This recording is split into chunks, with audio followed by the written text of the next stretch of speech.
Right, hello, we're back after a slight technical glitch with Chaseplane not working, which knocked out all my view stuff. We are ready to rock and roll, so we will be flying from Manchester over to Menorca. I think I've put Mallorca on there, haven't I? I have indeed. Hang on. Menorca. Oh, and that's wrong on the stream as well. Hang on a minute. Hey, we'll get it right eventually. Menorca. There we go. That's all right now. Happy days. So, yeah. In the 707 300. So first of all, let's have a look at some charts. So we're going to be starting off at stand number 29, which is here on Pier Charlie.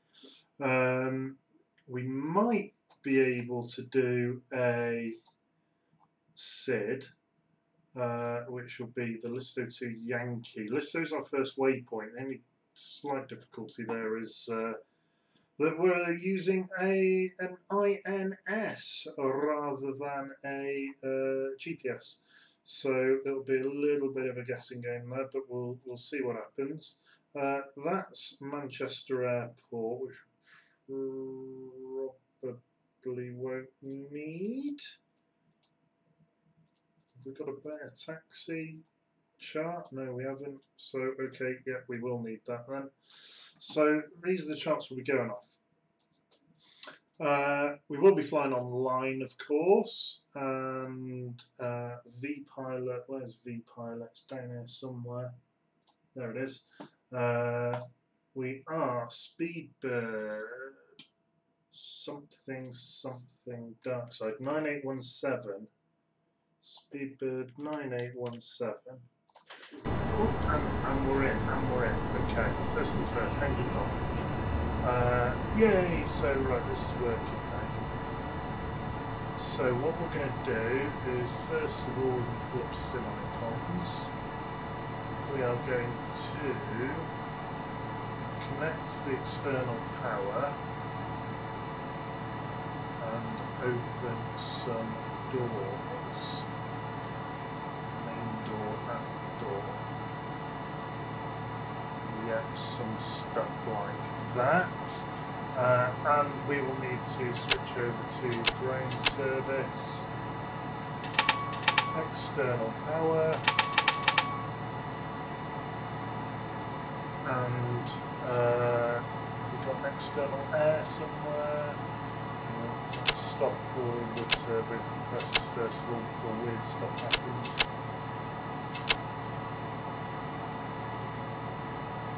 So that's fine. That's fine. Actually, what we should probably check is, can you hear me?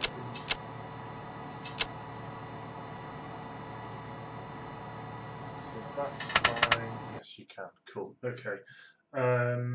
So apologies for the really poopy audio quality. I do have a nice Gucci. Oh, hang on a minute. A nice Gucci microphone coming tomorrow, B703. So let's connect to Twatson and have a quick look outside and make sure we've got parts on top of someone.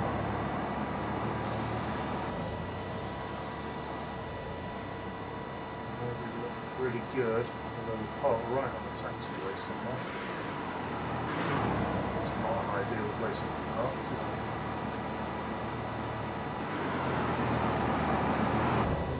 Could have done a better job of that.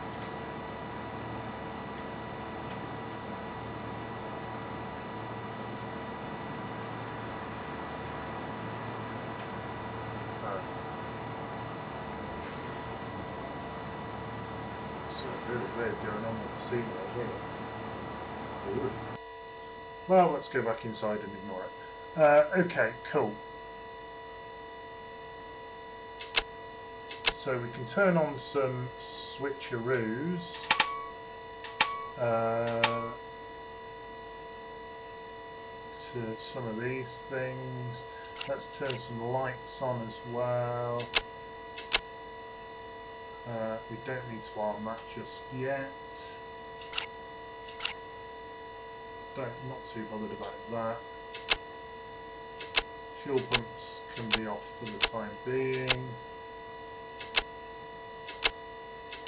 So we don't need them on just yet. Ground service, so that's all fine, that's fine. Galley power can come on since we're on ground power. And let us smack on some lights. Engine starts can be off for now. Those can be on. That doesn't really actually do anything. Anti-ice, we don't need it. It's nice and warm at the moment, but we'll put the things on anyway. So all these lights are off. So we can turn that one on. And I'm going to get rid of that. Weather radar can come on to standby. Where's my parking brake? Parking brake can come on. Oh, excuse me. Some more lights can come on. Right. Manchester Green, 12185. 12185. There we are. Winning. So fuel is cut off. That's all fine there. And looking good. So, views. View mode. No, not that. Sim icons are one. So we've got that. We've got that's on standby. We don't need the map. Autopilot is manual for now. And we're looking good there. Now, what I do need is the INS. So, clickety clickety click. And here we go. Come on. Why won't it let me do that? There we go. Right, and we need EGCC. All stations, Manchester ground, will be back shortly, please stand by. So we'll read that one in. Gosh, that was a little bit loud, wasn't it? So let me turn... Manchester ground, good evening, Thompson 706. 77148 radio check, please. Okay, cool. Right, ground coordinates we want. Ground coordinates you'd like? Is that last station calling, please repeat? Okay, so let's go with position. And stand 29, GPS is 53217, 53217, insert. Manchester ground, Thompson 706 at gate 148. Good afternoon, radio check, please. Insert. Thompson 706, you have radioability 5, how many? Right, so now we wait for... You readability 5 also, thank you. That to align. Cool beans. Okay, we are winning. So we can set that to align. That doesn't technically do anything. Neither does that really. Okay, that's looking good. So we're just waiting now for the INS to align. We might have to clear some of these error messages for that to happen. There we go. Oh, it's a bit of a while since I've done this. Tell you.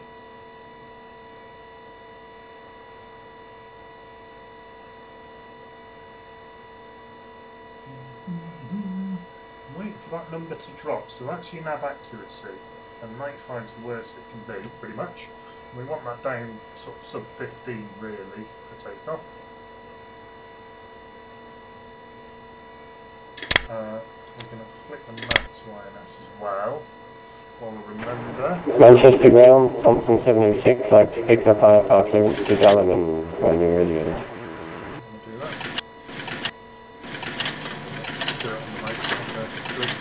Thompson 706, the information is Alpha QNH 1015, you're clear to Dallerman on the Sonex 1 Romeo departure for runway 23 right, squawk 0356. 216.7. 216.7. We'll get information Alpha, the present QNH is 101 with head to Dallerman via the Sonex 1 Romeo departure, runway 23 right, squawking 0356, Thompson 706. What I'm going to worry about first is Thompson 706, your reback is correct, report ready to start. 1135. Okay, report ready for push and start, Thompson 706. And we're coming out on runway heading, which is around about 23. And the key lead is in first. I don't know why the INS is not loading.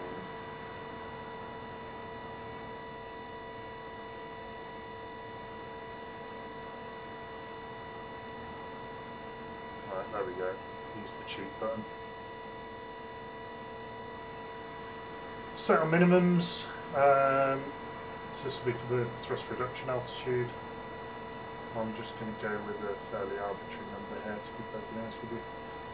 Oh, the 1,000 feet. There or thereabouts.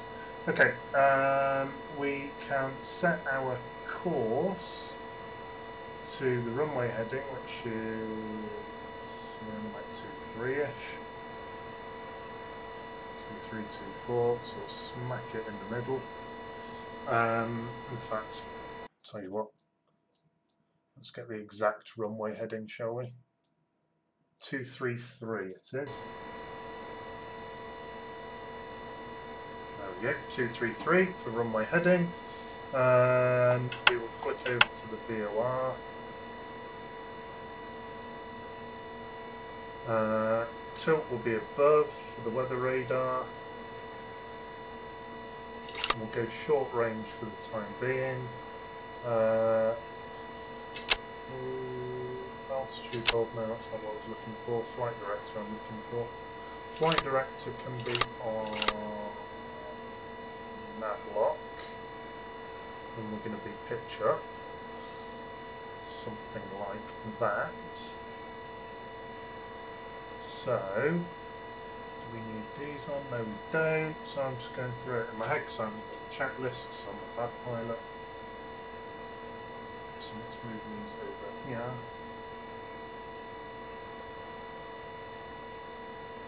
Okay, I think we are close to being ready.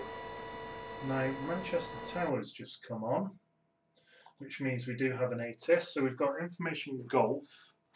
Now then, that means I need a pen and paper. 2 seconds.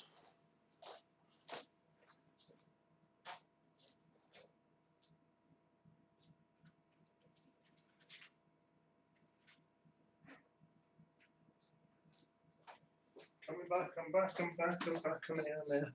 Right, so, oh, there we go.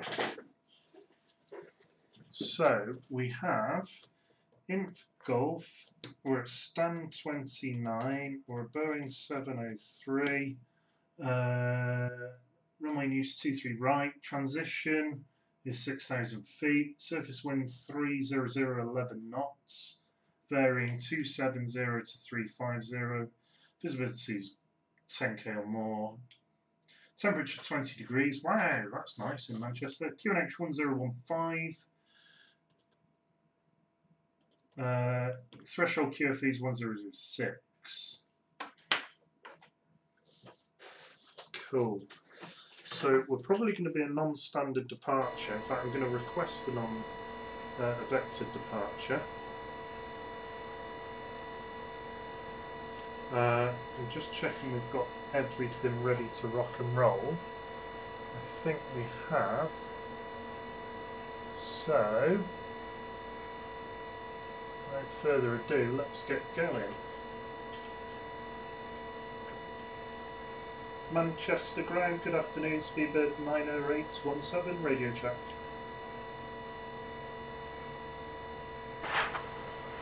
Speedbird 90817, you have readability strength 5. Roger 5 also, we're a Boeing 703 at stand 29. We have information Golf QNH 1015. High far clearance to Menorca, please.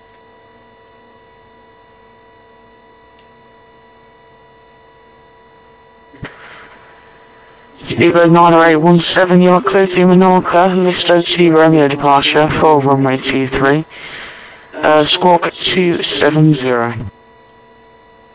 It's the Listo 2 Romeo for runway 23 right, was that, and we missed the squawk. Can you say again, please, for 90817? Speedbird 90817, Listo 2 Romeo for runway 23 right, squawk 2270. Roger, that's Listo 2 Romeo for runway 23 right, squawk 2270 for 90817. Speedbird 90817, your readback is correct. The report rate is pushed in start. Roger, well code, Speedbird 90817. Okay, so we'll set the squawk, and rather than moving about my view, I'm going to do that through vPilot. 2270, there we are.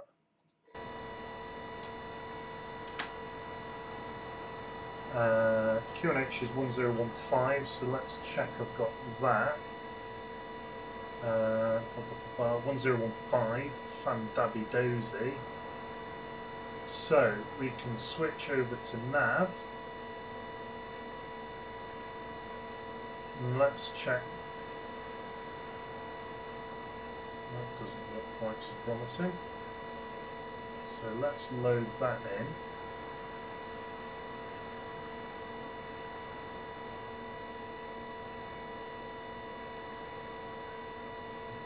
That looks slightly better. Distance 13 miles.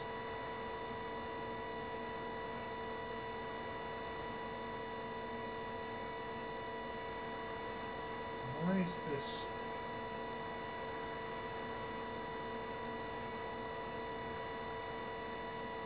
Is it just going slow? So that's tiny, so I expect that to be high. Why is our distance staying at 13 miles for everything? Oh well, we'll hit that problem when we get on the road. So it's the Listo 2 Romeo, which is fine, we can do that. We'll be going up to 5,000 feet first of all. Speedbird 90817, can you confirm your aircraft type for us, please? Yeah, we're a Boeing 707-300, Speedbird 90817. Roger, many thanks, Speedbird 90817. And 90817, we're ready to start on stand if possible, please.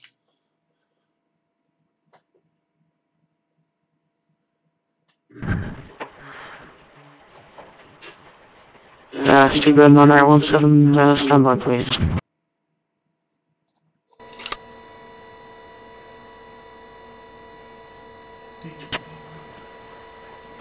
Speedbird 90817, I'm going to make a few amendments to your flight plan. You'll be taking the Samba 1 Romeo departure for runway 23 right. Your routing will be Samba, November 859, Honolulu, and then as filed. Roger, no problem at all. So that's the Samba 1 Romeo for 23 right, and then November 859 at Honolulu, and as filed from there. Speedbird 90817.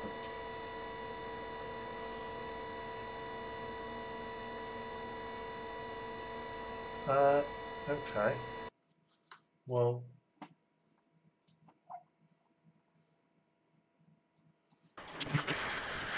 Stephen 9817, that readback is correct. Also, you are clear to start up the engines on stand. Excellent, thank you. Startup approved, 9817.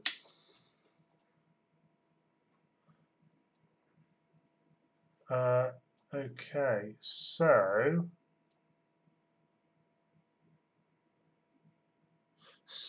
we're going via Samba first of all then. Right, okay. Bear with me a tick, so I'm going to have to find out what the waypoints are for Samba. So Sid, sorry, I'm doing this on my other screen here. Sid is there. So we're flying. Oh god, this is a lot more complicated. Samba 1 Romeo, here we go. Do we have GPS coords for Samba? Not on this chart. That's weird. It normally is.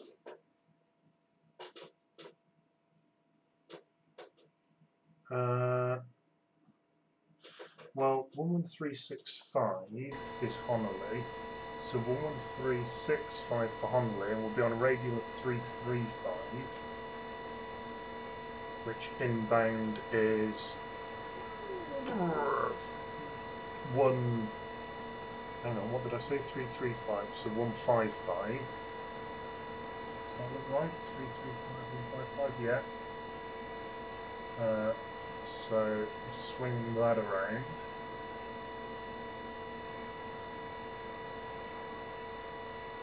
Okay, and then I'm going to need Plan G for this, aren't I? Okay, Plan G, bosh, to get the coords for Samba. So off the runway then, it's a right turn.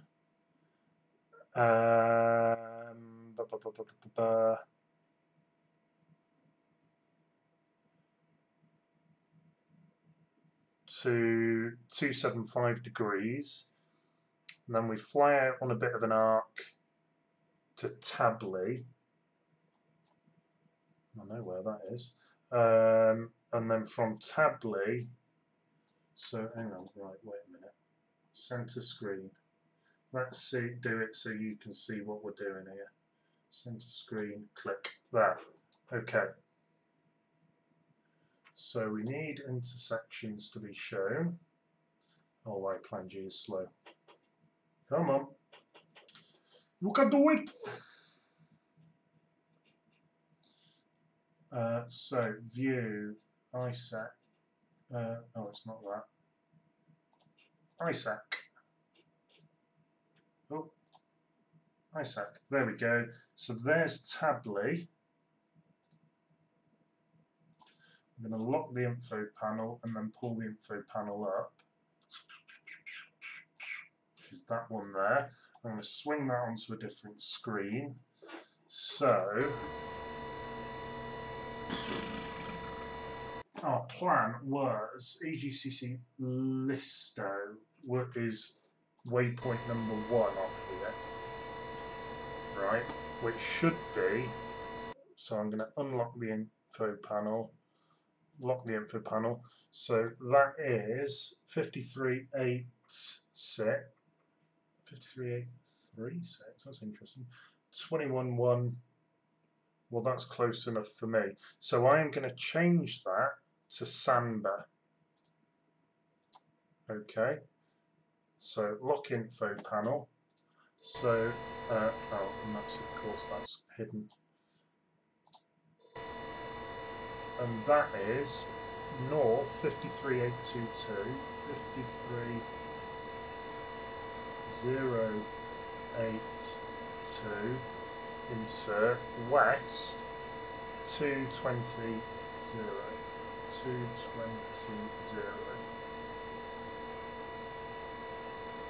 Noise. 14 miles, that sounds sensible. And we have approval to start on stand, so with nav, we've got good accuracy. We've got approval to start and stand, so mixtures can come up to start. We've got ground air, so we can pump some air in. Click, click, click, click, click. Aircon's coming off. Galley power is coming off. Fuel pumps going on for the wing tanks that have actually got fuel in them. Fuel valves are open. Ground start can go to, I can't remember whether it's high or low, but we'll find out in a minute. And then over to ground start. And we can see our engines firing up. Probably would be a good idea around about now to shut the doors. So, main door, aft door, cargo, service, cargo. And we'll have a quick look outside to make sure that has worked. There's some very weird scenery going on. So, front right door needs to close. So, views, some icons, front right service door.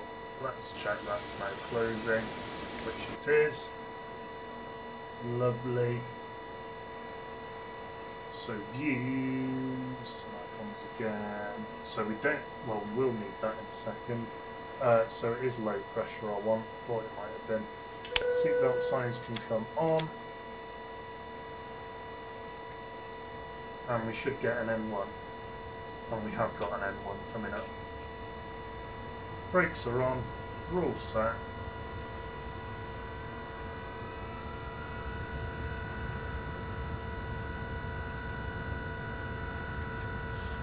Let's give it a nudge of throttle.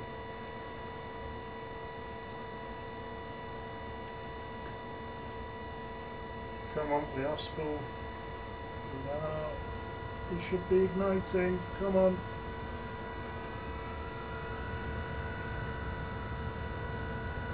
What have I forgotten? Forgotten something? Manchester ground, Thompson 706 is ready for pushback and start. Always helps if you put fuel in. Thompson 706, your push and start is approved, face east. Push and start through face east, Thompson 706. And what I can do is I can kill the center screen there. Great stuff.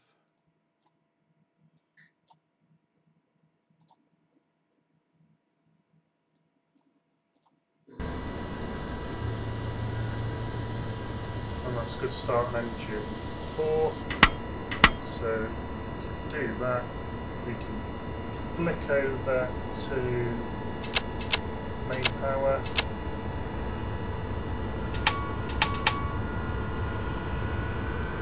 Generators are on.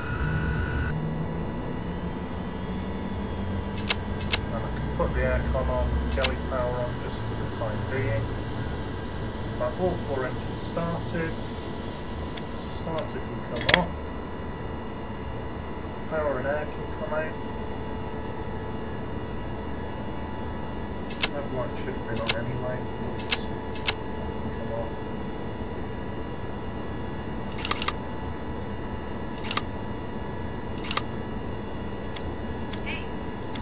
Should be on by default. Sequence signs are on. That's fine. That's good. Doors can be armed. Good. Squid mode is fully engaged here.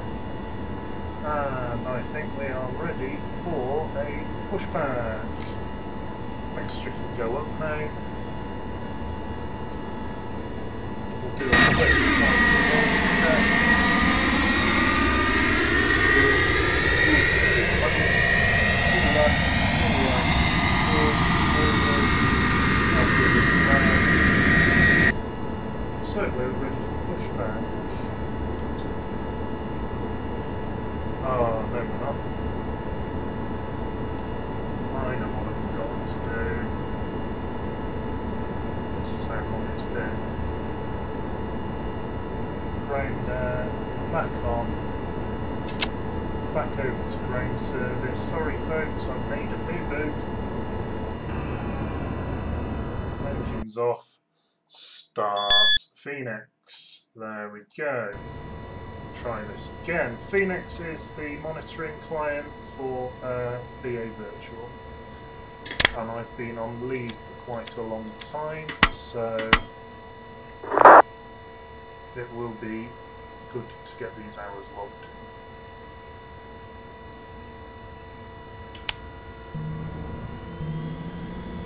Good start on those two engines.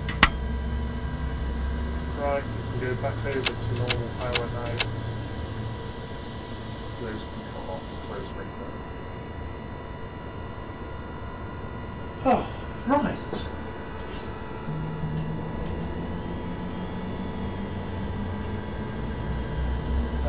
What I do need to do is check what our transponder's on. So we want that, we want standby. Good. So, are we ready to push? Let me just drop me down a bit, because that's going to trigger people that there's a gap. That's better. And I think we are ready indeed to taxi. Finally! Wow! Tell it's been a while, I'm all over the place here. Are we? Yeah, I think we are. Ground speed at 90817, stand 29, ready for pushback, please.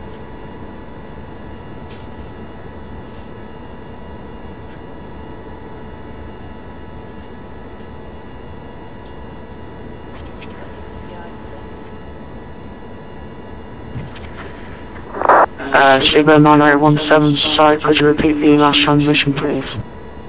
Yeah, no problem, we're ready for pushback, please, 90817.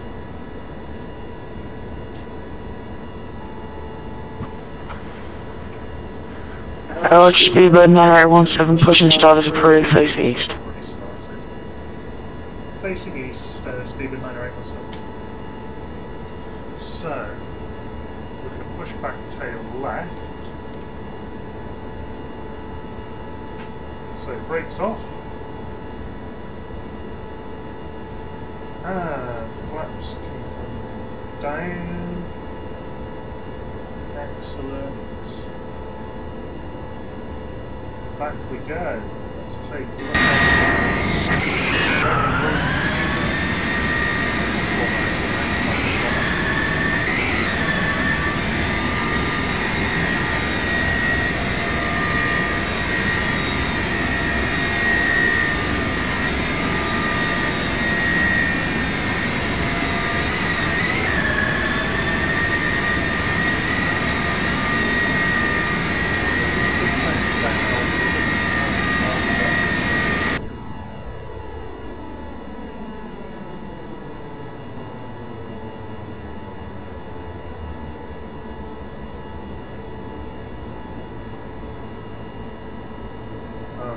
we'll stop the pushback there. Okay. Fuse, let's get the ILS back up again.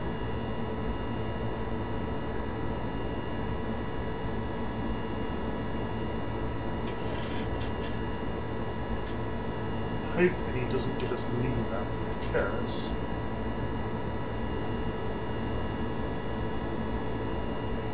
I'm hoping he gives us alpha. Alpha, which is this one. Delta. And then either Bravo or Kilo. Speedbird 9817 ready for taxi.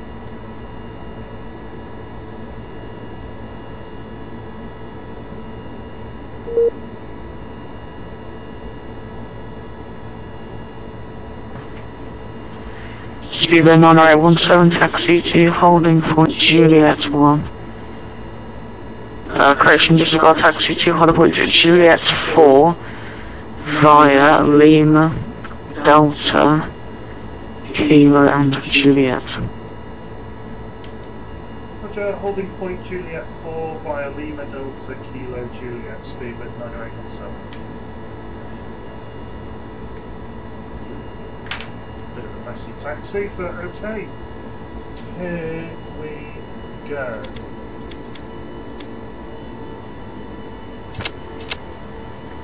Speedbird 9817, the traffic has now gone offline, so you can taxi all the way to Juliet 1 via Lima, Delta, Kilo and Juliet. Roger, Juliet 1 via Lima, Delta, Kilo, Juliet, speed at 9817. Right, this is going to look weird and I'm going to end up taxiing through some of this stuff because the scenery has gone very, very odd. That's so much so I'm probably going to go for top down view.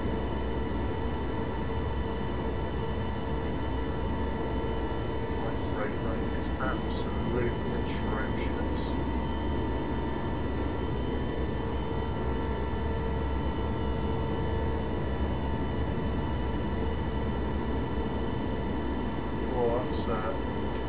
Turning a bit more than you perhaps want. Spilled the gin and tonic there.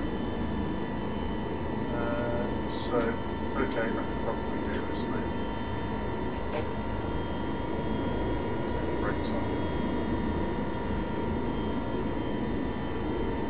It says that. Is it slight kink to the right? It is a slight kink to the right.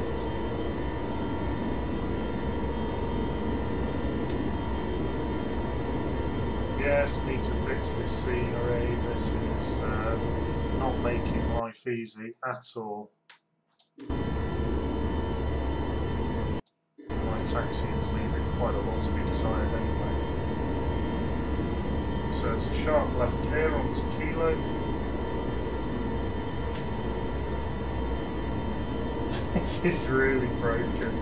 Oh, it's hilarious.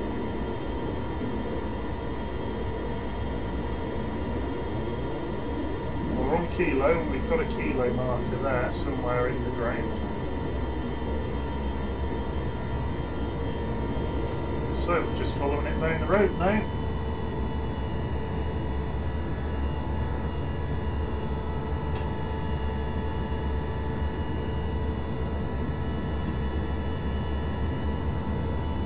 Excellent.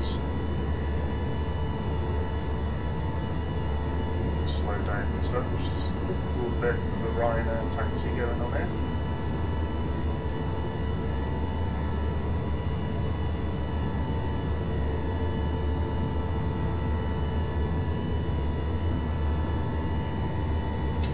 We can flick some more lights on. We can take galley power off, packs off. Try and keep taxiing in a semi-straight line. Speedbird 9817, contact the tower now, frequency 118.65 and have a safe flight. Over to tower 11865, thank you very much, see you soon, Speedbird 9817. 11865. So 118.62. Oh, bloody hell.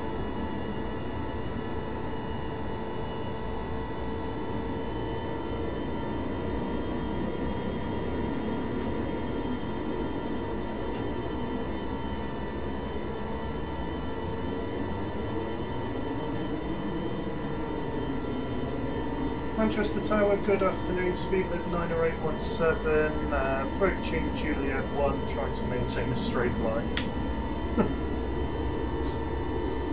Speedbird 9817, right, Juliet 1, runway 23 right, clear takeoff, wind is 300 degrees, 11 knots. Clear for takeoff, 23 right via Juliet 1, Speedbird 90817. So we'll go move C on the transponder.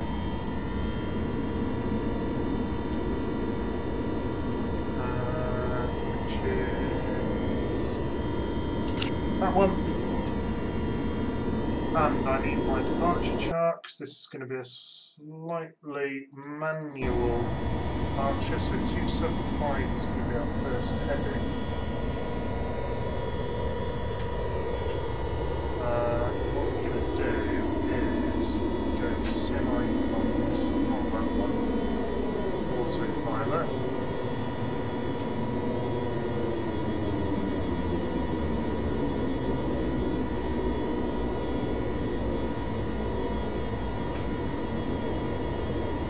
Issue with the brakes constantly coming on. We've got a nice long runway here, so takeoff's not a problem in this absolute beast of an aircraft. Okay, time is 16:35.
B-Bird 9817, monitor Unicorn 122.8, ciao.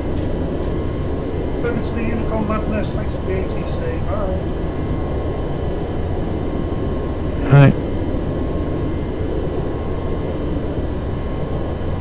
Okay, so...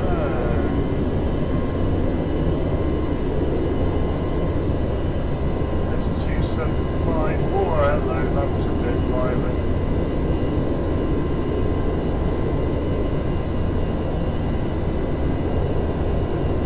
Here.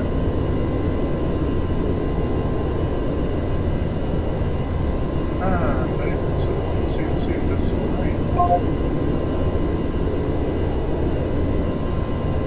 There we go.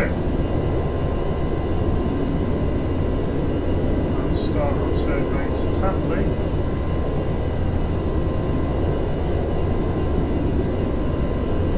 Slats can go away now. They are excellent.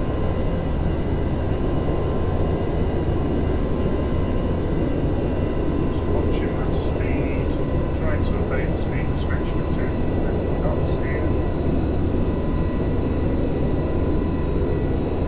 And that's the radial into Holiday. That's what the deal wanted.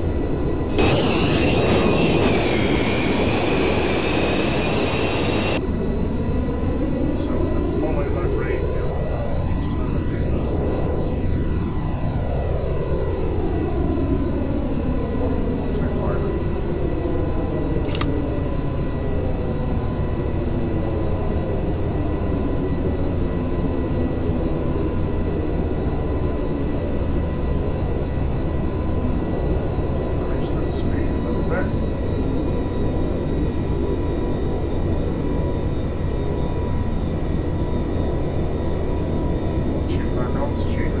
Restriction of 5,000 feet as well.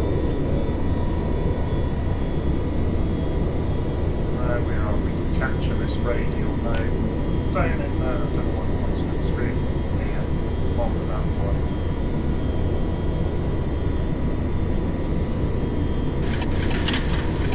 So we'll get ourselves trimmed out.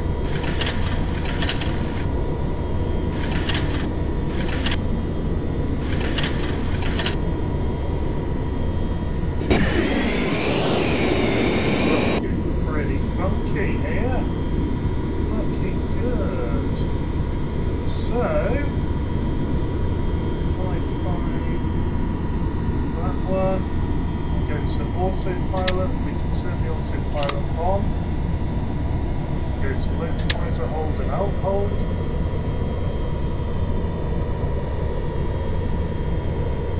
$6,000 is our transition, so we don't need to worry about that just yet. Oi, stop it.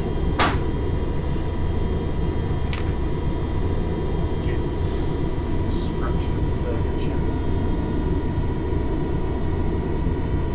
And actually, what we can probably do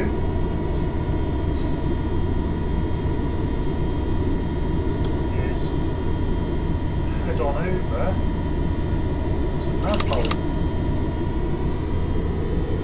Swing us left a little bit, just slightly to the right, of course.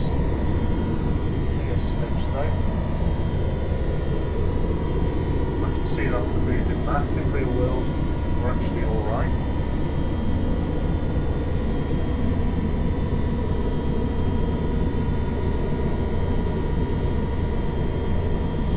Search for throttle.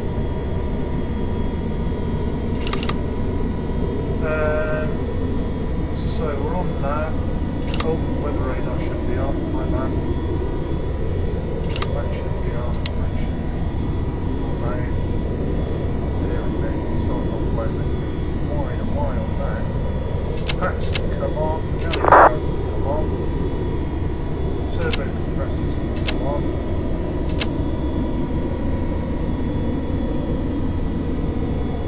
That's this panel sorted. Overhead is looking pretty good. Don't come off really, don't need that on so much now. Doppler can come on, although we're not really using it. And we can turn the retractable landing lights off. Retract that. Runway turn-offs can come off as well. Wing light can come off.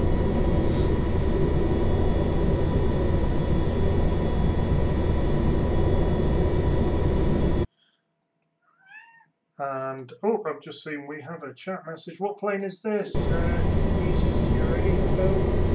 can't pronounce your name.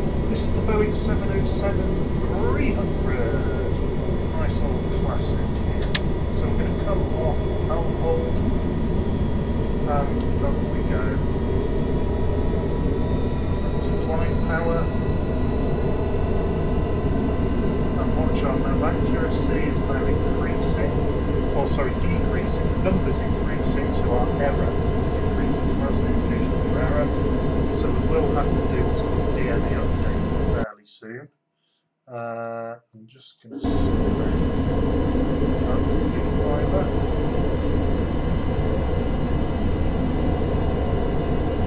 climb a little bit sharper than that, about 1500 sounds okay.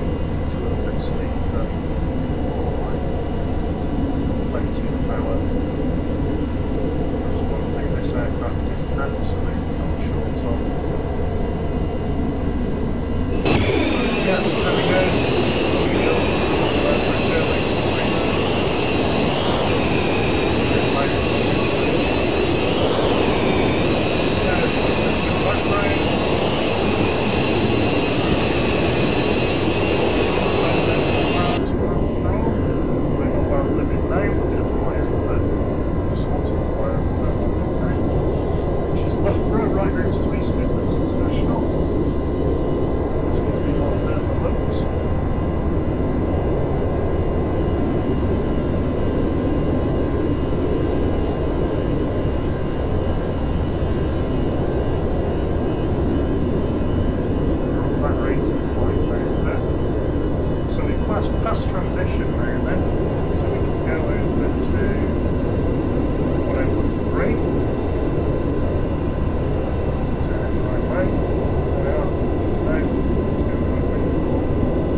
go.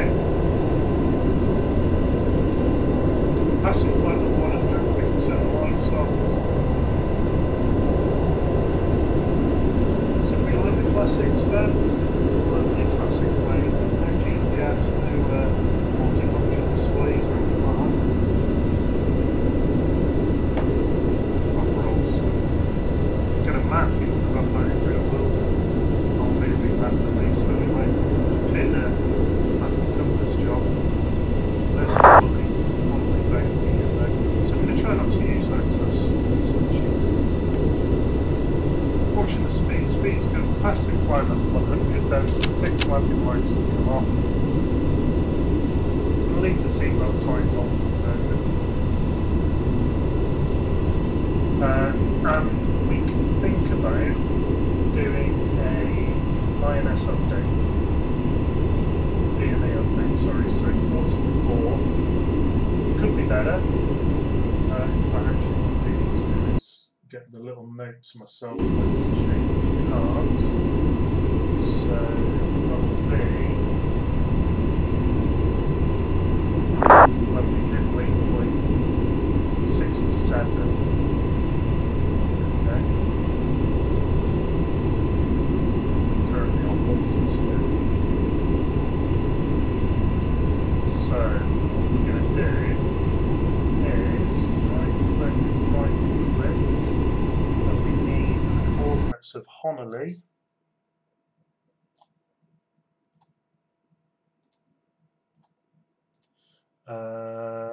Which I'll get from plan G, and that is 52.21.2,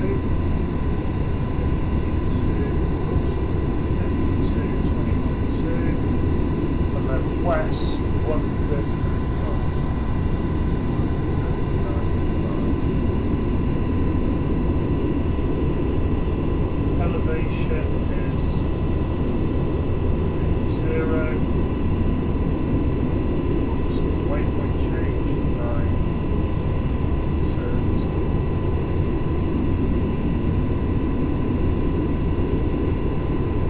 So that's flashing because we haven't got a lock just yet. 1.365,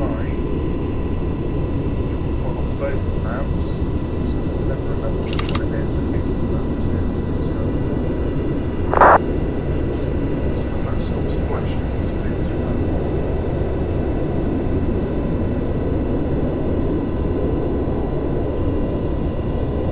So I'm going to reduce. In fact, no, we don't need to reduce our own time because what I am going to give it a bit more beans on the throttle. 52.21.2.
There we go, and our nav accuracy is improving, or the error is reducing, which means we've got a lock on Honolulu.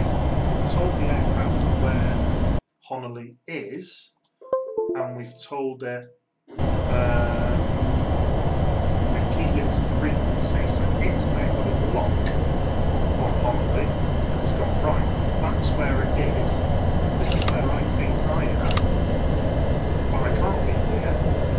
Is exactly there, and I know it's exactly there, so I can adjust where I think I am to line up with Honolulu, which is a known thing, exactly where that is. So I'm just going to open the route in Plan G.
really good. Pumps are both on, packs are on, no warnings on here.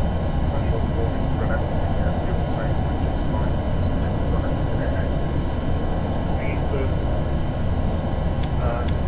Starts to go off actually. They should be on. Should be to have, and again that doesn't work because it's using this thing.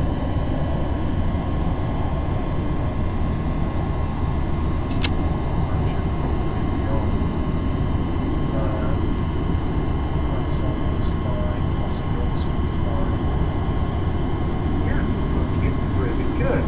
Got 10 mile alert, so it's less than 10 miles to Kigley. Yeah, 2.9, sorry, 22 miles, which is 2.8 minutes.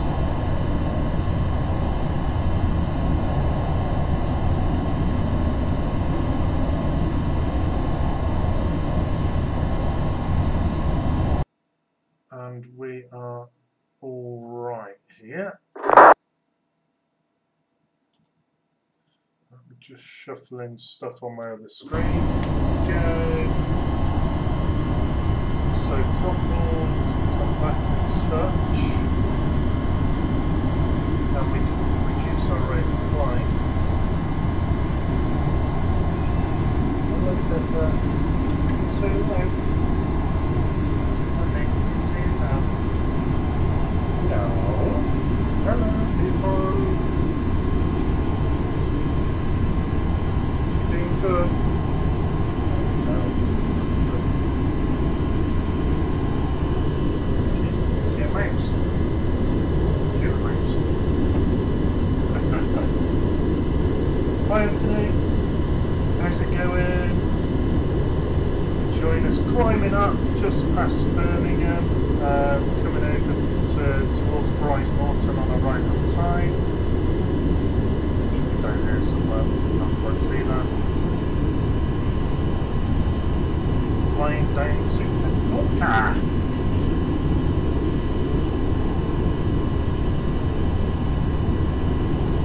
So we can see our nav accuracy now is pretty darn good. We're well past Homily now, but it's still in range. In fact, we can see what the range to it is. It's down here 30 miles. I don't know if you can see that.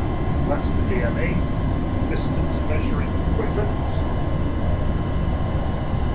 So still well in range of Homily, so we can still use it for our DME updates, for our navigation system. So all an INS is it's a gyroscope, effectively. It's a spinning wheel. It spins fast and it's got a mass. You know, if you've got kids, spinning top type thing, it doesn't want to fall over when it's spinning. It always wants to stay in that particular axis and resists movement. That's effectively what the INS does. So as the blade moves around, the actual gyro stays pointing the same way with respect to space around it.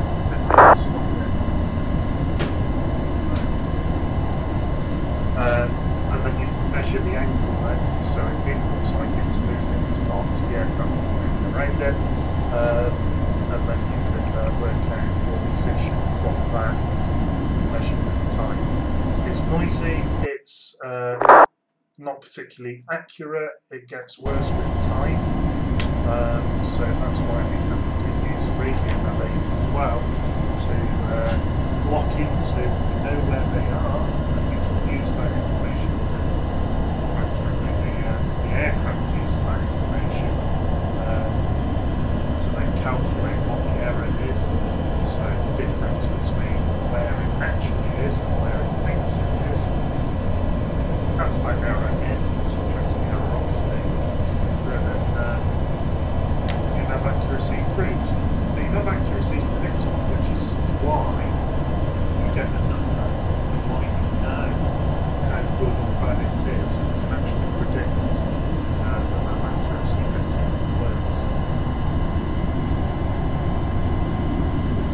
So wherever possible, we try and lock onto a VOR. With the DME, so distance measuring equipment. When we do that, we get a much better thing.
Awesome, so we're now flying like 6 to 7, so we need to load in the next card. So that's card number 2.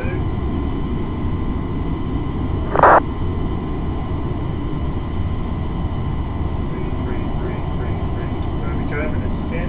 So now if we go to waypoints, we can see that 8 is populated, 9 is populated, 0 is when it started, loops back to 1. So if we look at this, 49.4 and 10 minutes, that's 49.1, 18 minutes, so they're clearly consecutive, they're close enough, and it goes on from there, still looking good, and then there's a big jump here, 47.5, 54 east to 51, and west.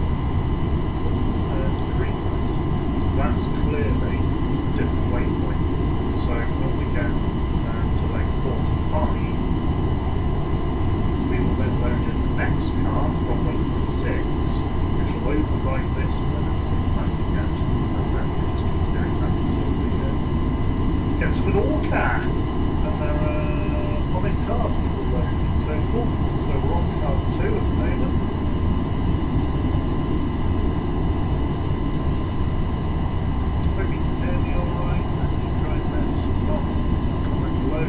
Jazz. The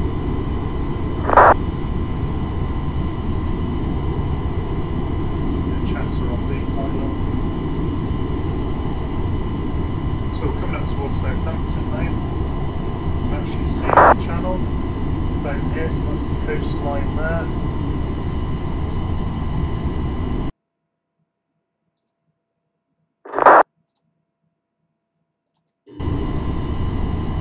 Might even be able to see shore about there somewhere.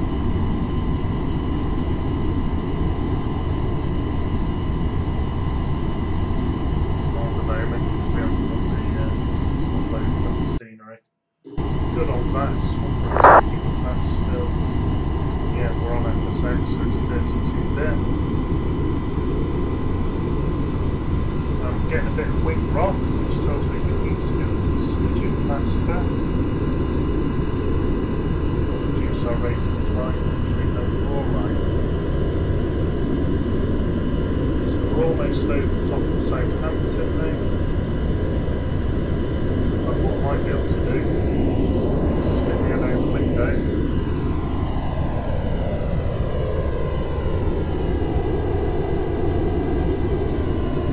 Should be able to see Southampton down there somewhere.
No auto throttle on this aircraft, of course, so it's manual throttle.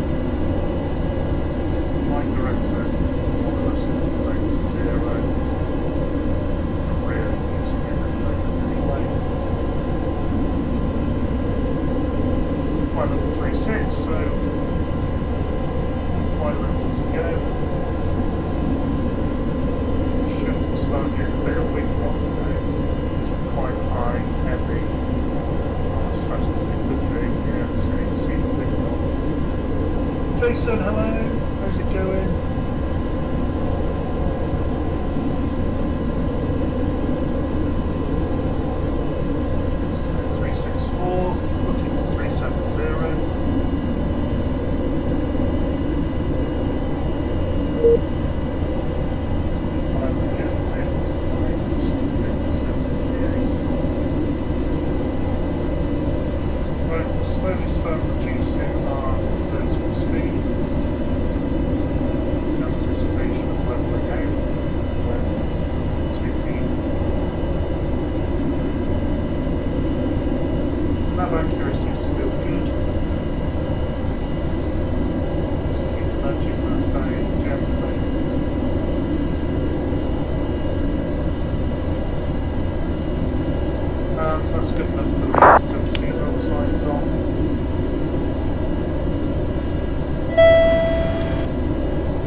BS update somewhere in the front. Maybe shows the wall, something like that. And we will then think about the charts for landing. So of course, no autopilot, no GNSS. Well, we have got autopilot, but no GNSS on this, so it will be an old school instrumenty type approach. So we'll flick that on, flick that on. So we're now in altitude hold. Leave the throttle where it is for the moment, just to build up a bit of speed, see if we can get up to Mach 182.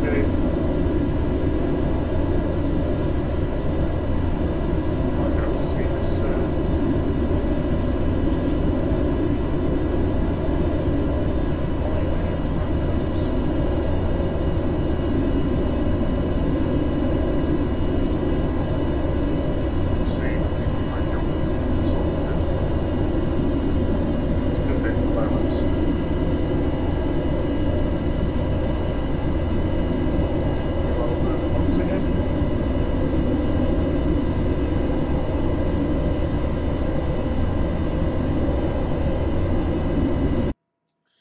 Okay, so we're stable in cruise now, so let's have a look at plan G, and to do that I need to go click. So here we are. So there's the Jersey in front of us. So we're going to look for a VOR DME. So that's just a VOR, there's no box around it, so there's no distance measuring equipment on there. Come on, plan G. Gosh, it's really struggling with all this rendering.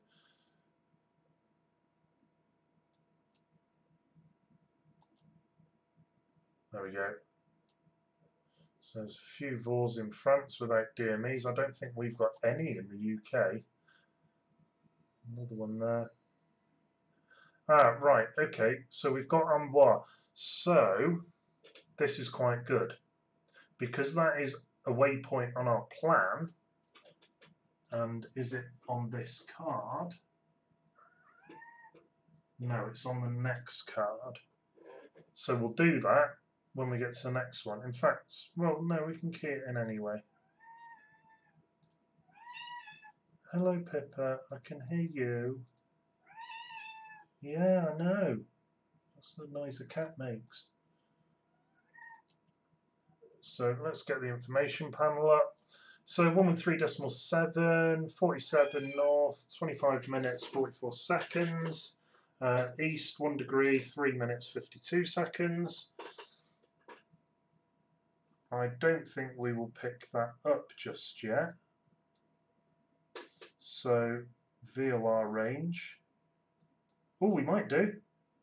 Yes, we should be in Amboise.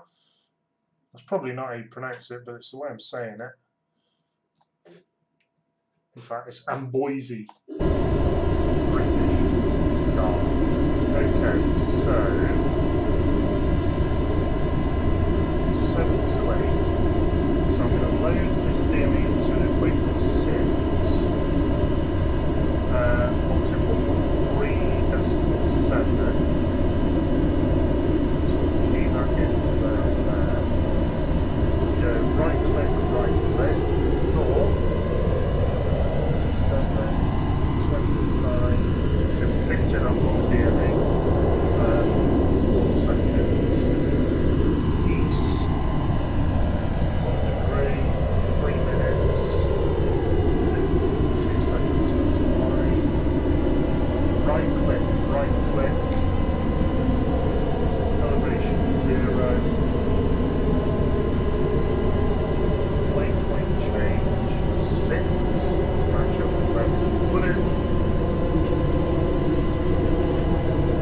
and it's picked it up. When that stops flashing, it needs perfect.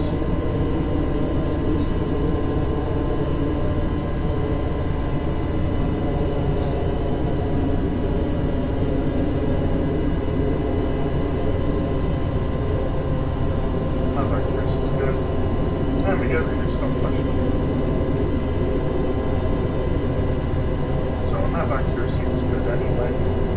18 miles to go to the next waypoint, which is Etrat, which is just north of Monterville, so on the sort of Normandy coast of France. The speed's come up quite nicely, we're coming up to Mach 185, which is pretty much on the increased speed there.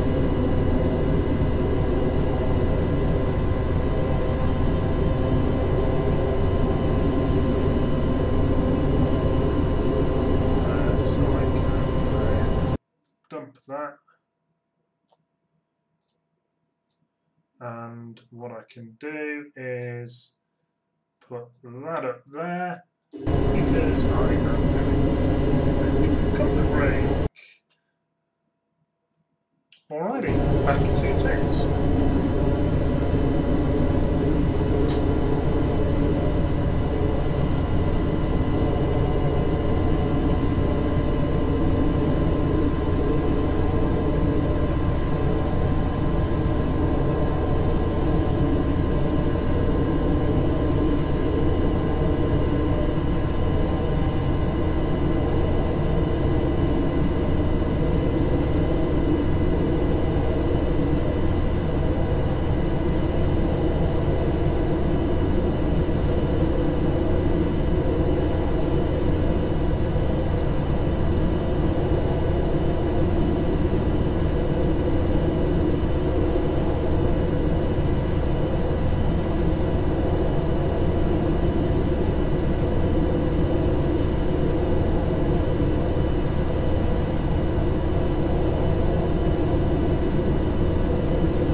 Can I have coffee? Why have I got a coffee? Right.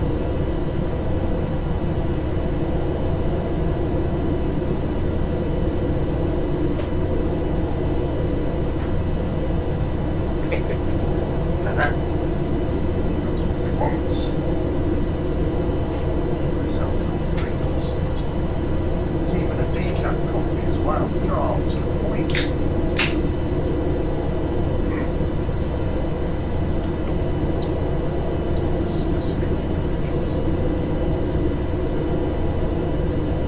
Okay, so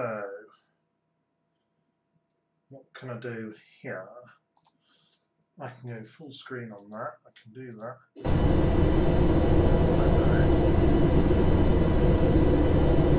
Let's have out. Yeah, it kills the sound. That's really annoying. Sorry about that. I think there is a trick you can do where you can make FSX running up.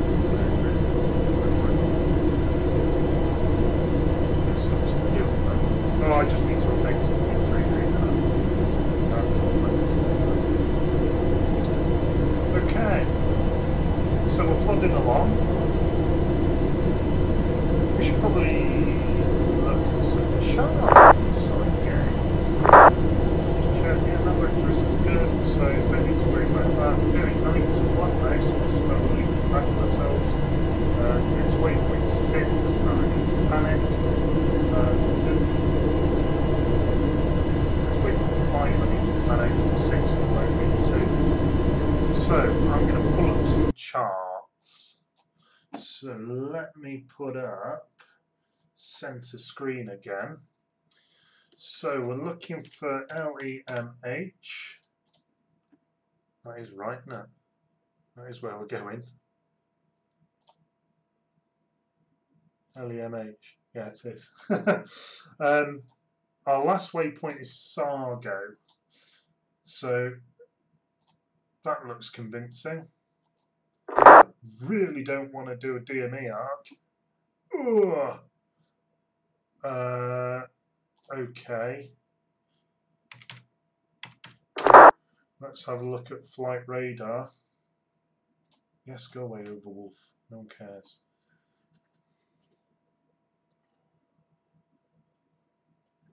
In fact, I'm going there on vPilot at the moment. No, we're the only one going there. Oh, come on, loady. You can do it.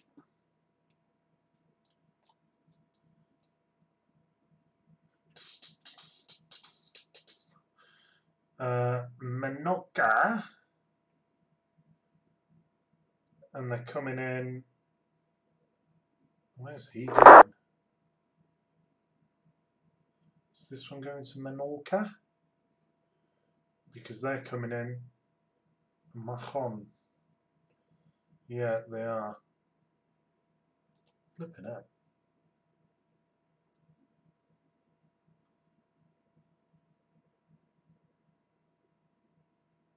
Oh, what altitude is he at?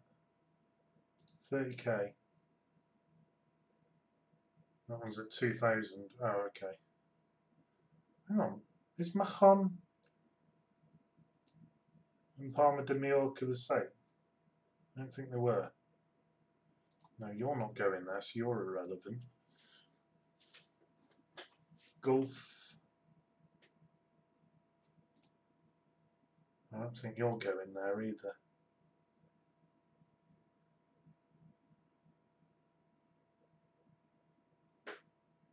Palma. Oh, that's Mallorca. We're going to Menorca. Yeah, Mahon. So, is this guy going straight in? Is the question. Because if he is, well, she is, that makes life a lot easier. And it looks like if they're down at 1900 feet already, they're not on the DME arc. Because they'd be doing that at 3000 feet. That is good news. So we're coming in from Sargo. We swing a left, swing a right, straight onto the ILS. Nice. That's what I want. That makes this a lot easier.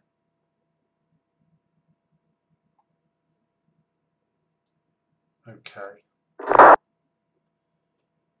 So let's assume. Yeah. So let's clear that out. Oh, I've still got B1. Hang on, let me get rid of that. There we go. So likewise will be 1.5.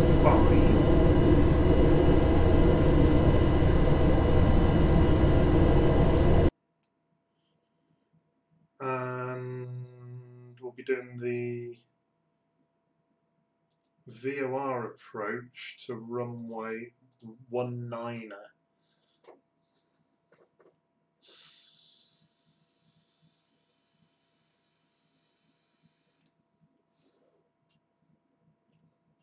Well, I say we'll do the VOR approach. We're not going to do the standard approach because we will have visibility. But we can't do the ILS. So, if I sort of show you that again. So the VOR approach, let's go with, so we come in over Sargo, swing a left, DME arc at 13 DME, 3000 feet, swing a right to intercept the ILS, or the VOR. So if we were doing the VOR approach, standard approach, we would then fly over the Menorca VOR.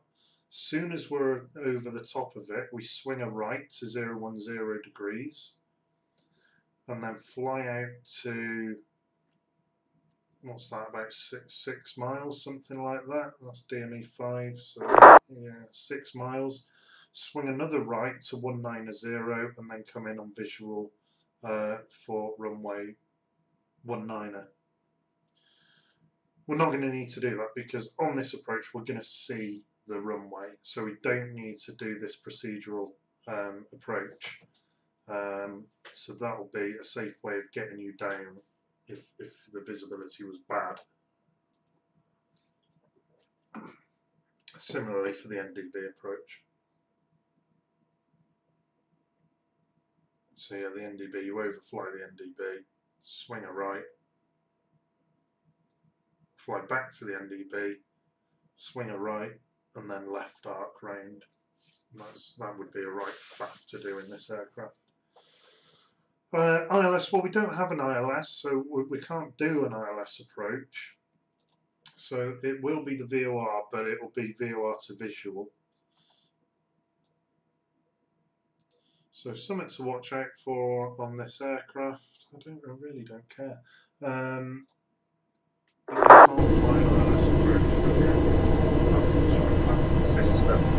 We have an approach auto mode, but that just sets your descent routes and locks onto a VOR. So this aircraft can't do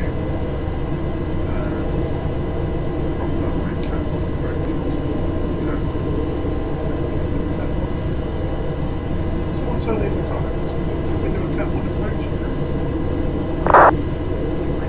Green screens.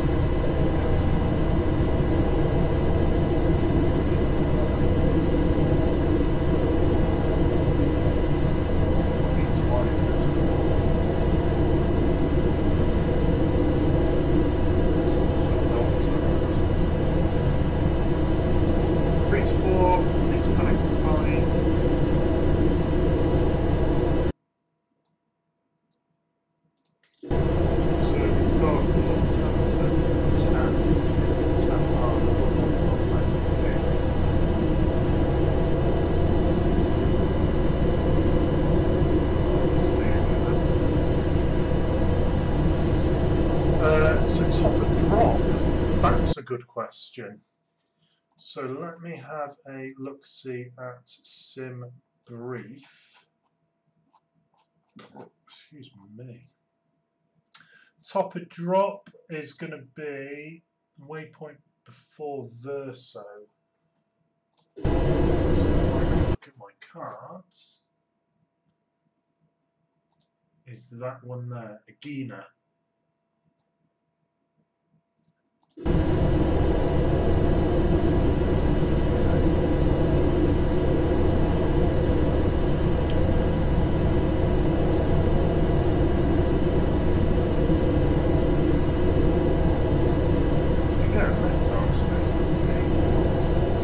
Turn these sounds down a bit because they're a bit low. Sorry, I've only just noticed that.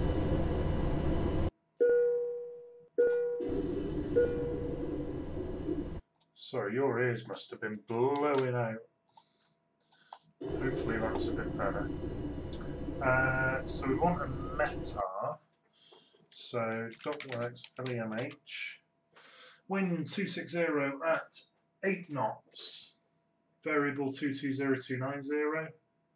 We're coming in on 19, so that is a crosswind, right to left. Temperature 24 degrees, only 4 degrees more than Manchester. I'm going to laugh.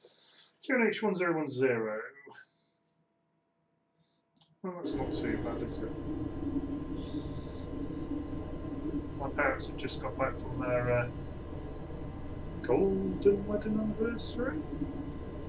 I don't know which one it was. Anyway, they went to the Algarve and it was actually warmer in Manchester. It's normally warmer in the North Pole than Manchester, and that was just hilarious. I feel so sorry for them. But, yeah. Shit, isn't it? Okay. So, heading's good, that's fine. Closing in on that DME, but we should have really good nav accuracy, and we do. So, I was going to look where our top of drop actually is. So it's the waypoint before Verso, which is where? Let me go click. Gina. Top of drop is there. So it's just after. So yeah, we're just into the sea a little bit. With Barcelona off to our west, sorry.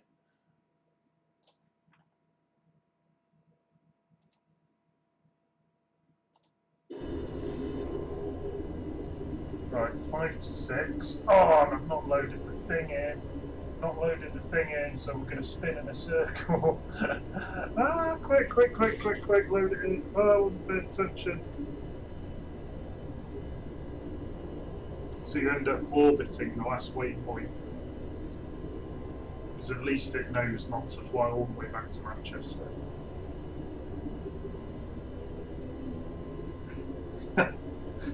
Just caught it. Just about. So waypoint 6, 7, 8, 9, 1, 2, 3. Right, so 4 is the next bad one. So we'll be loading in when we're on 2 to 3. Remember that. Thanking on you guys to remind me now.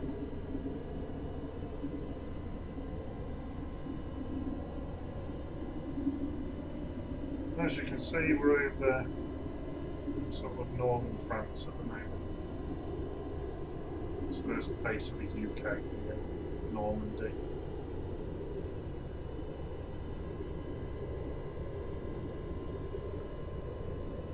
No more air traffic control on, I'm afraid. Which probably is a good thing given the poor quality of this webcam mic.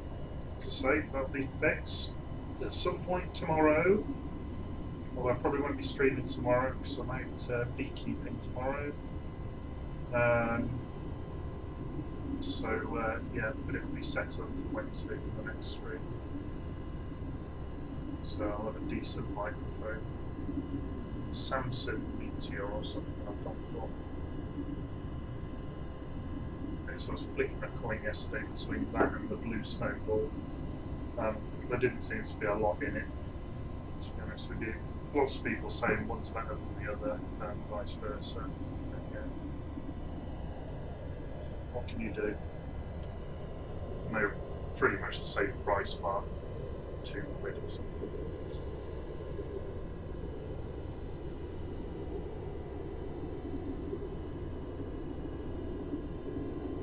So we're looking good. How's our fuel? Oh, we have icing. Fuel icing. So we will turn the fuel heaters on. Good job I looked at that. So pumps are off for those tanks, that follows through there, that's fine. So pumps are off for the sensor tanks, there's nothing in it.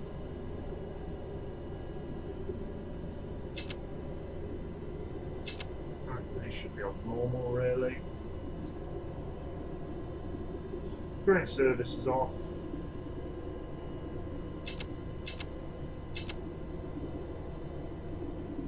Run Gen 1. Displaying battery voltage, which is all looking good up there. Got good voltage there. Air compressors are good. Cabin pressurization is good.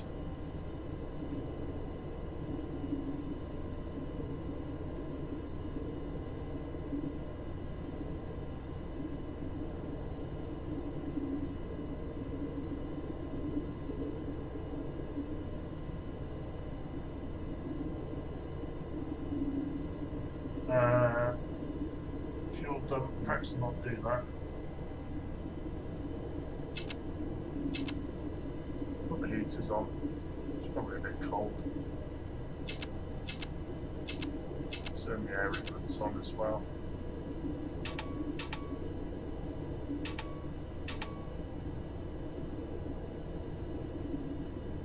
Yeah, so we're all looking good on this panel, engines are doing well, doors are still on. Vibration monitor can come on. Yeah, they're alright. Could be better. I mean, we aren't gunning it, to be perfectly honest with you. We're absolutely pedal to the metal at the moment, so I could probably bring the engines back a smidge.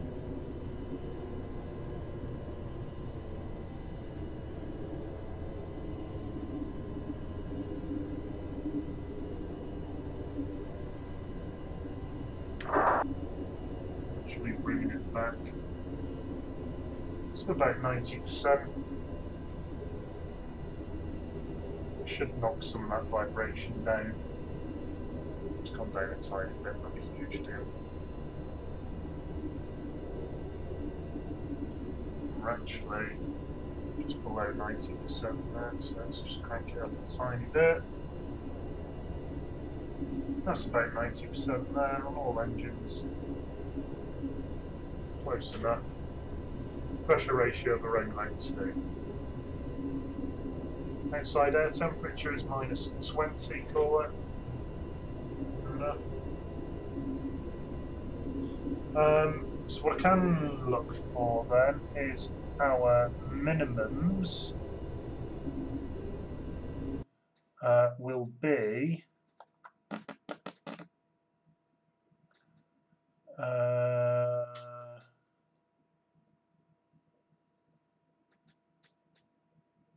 straight in landing 740 feet. So 5, 6, 740 feet around about there. And this yellow line will light up. We can probably key in the NDB actually, which is 344. So, right, this is quite tricky in here because it's an analog system put on a computer, which is digital. So what was it? 344.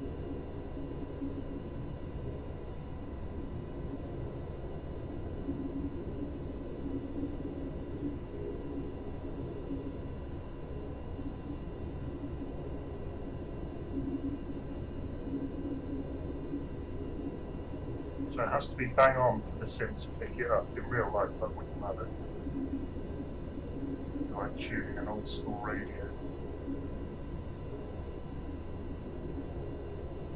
344. And we can put the ADF on that, but it's not picked it up. No, because we're still miles away.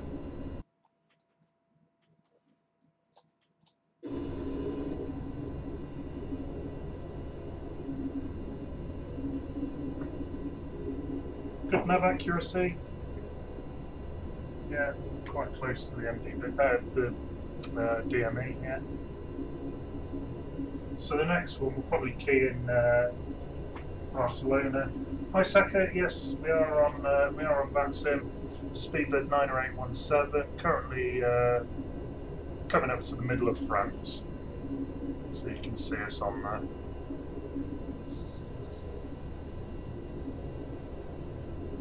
Smashing a line, ground speed of 463 knots. So we have just slowed down a little bit.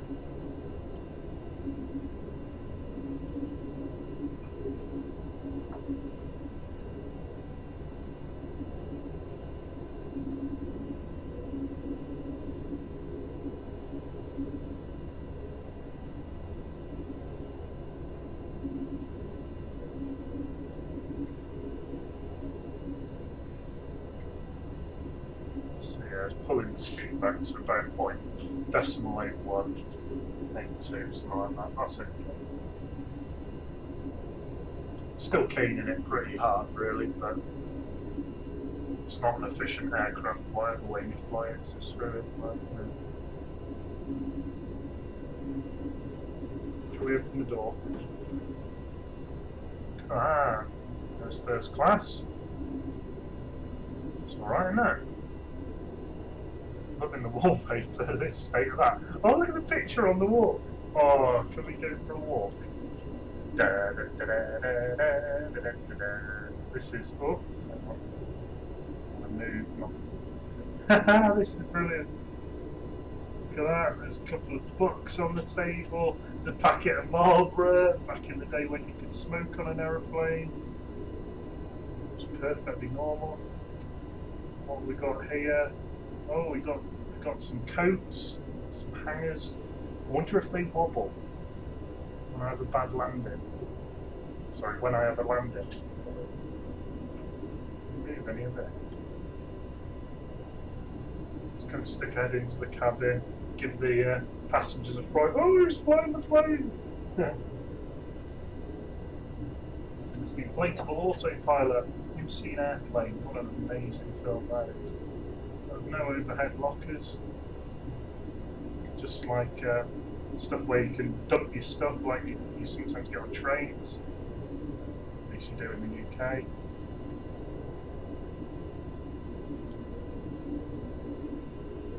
There you go, you can see those horrendous low pressure ratio turbo fans. Ah, some of the tray tables are down, some of them aren't. Oh, I'm loving this. This is great fun.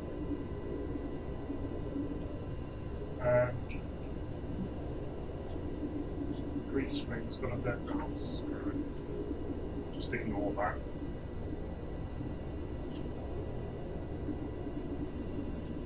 Have a look at the emergency exits. So there was an announcement by PMDG yesterday. They've got a really cool idea. Have a look on their forums and on Jetstream Radio's Facebook page for their announcement. Really exciting. Great idea. A few great ideas actually at one. So 3x3 seating. Is this all? There's going to be more. Is this the whole cab? I thought it was bigger than this. 707's a big plane. I like how we can see the nav light through the ceiling. Oh, it's gone. We could see it.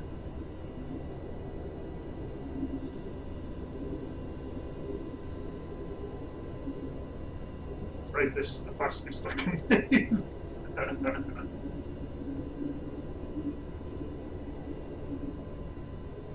Let's have a look.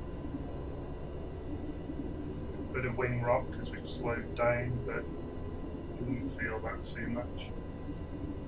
Look at that, they're gorgeous. See all those strakes on the wing? Turbulators, we call them. I've done a video on that. Just a clip straight through this headrest. Look at that wallpaper, wow. I remember Britannia, was it? Flew on and they had wallpaper like that. It was absolutely hideous.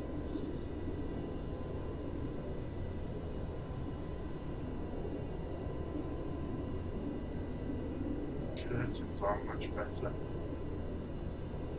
Couple of labs at the back. I think that's it then, isn't it? Emergency exit, should we open it? Of course you can as well, let's not click that. Very random light in the distance. Right. I think that's the wing light. I think that's another aircraft.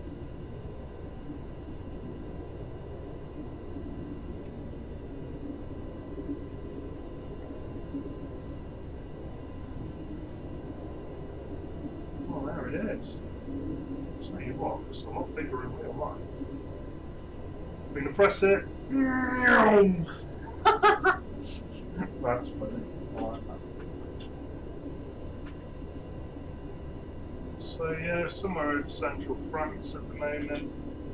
Nothing particularly interesting going on. So I'll sped up a little bit. I suppose that's a little bit interesting. So our DME, 70 miles, still plenty of range on that.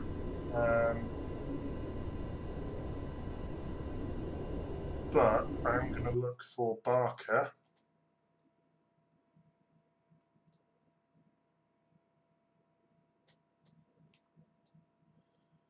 Which will be the next one we bother. bother with.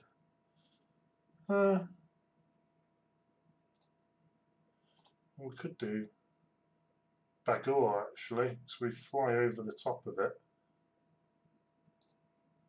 Or we could use Menorca. Hang on. Yeah, screw it, let's use Menorca. So, if I lock the info panel, so we won't pick that up until we're pretty much over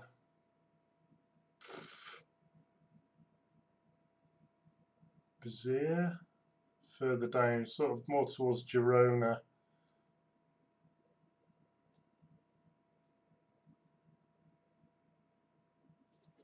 So yeah, we don't need to worry about that yet.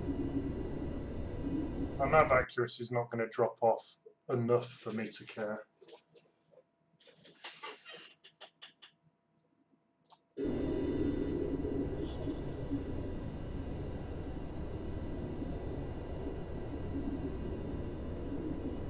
Well overtaken that dash 8, unsurprisingly. It's cruising away at flight level 250, which I think is higher than it can go. I thought they could only do 23 or 24. I'm probably wrong. It's flying from Southampton down to Bergerac. And there's no ground tower and approach departure on at Manchester. Oh, it's Jonas.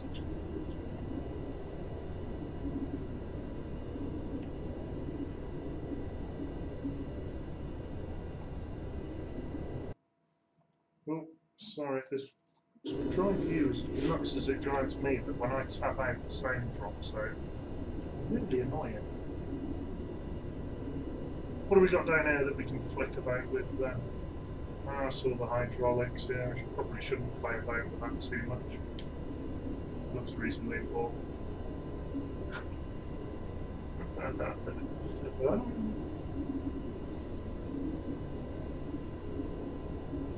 Now we could have done a stepped climb actually, but we got to 3.7 alright with no issues.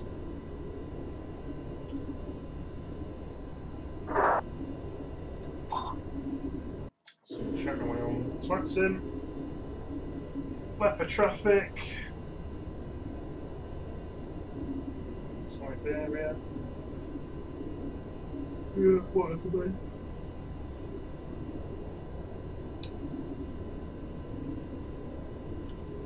I don't think we've got a huge amount of time to go. We are gunning along at a good rate of knots here.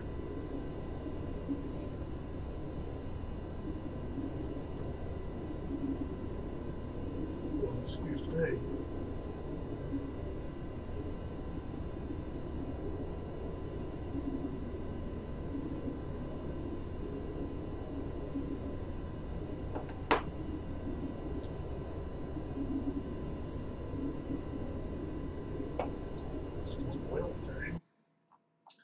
Is check if joystick cam works. It does. Hey, look at that. You see my fat belly. I'm not overly happy with that. Let's just nudge me down a touch more, just to get rid of that gap. There we are. Impact. Let's see if we can sort this edge of this green screen out.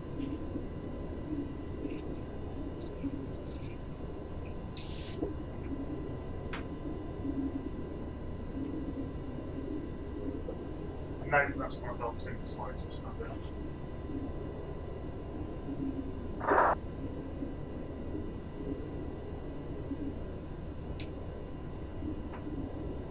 It's helped a little bit. Not a huge amount. Oh, that well will do.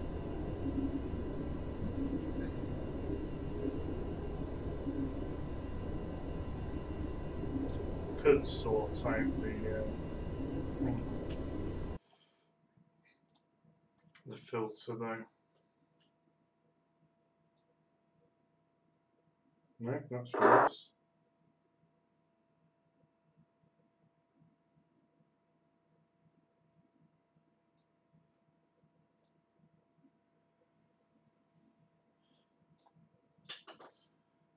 Is that better? Not entirely sure it is.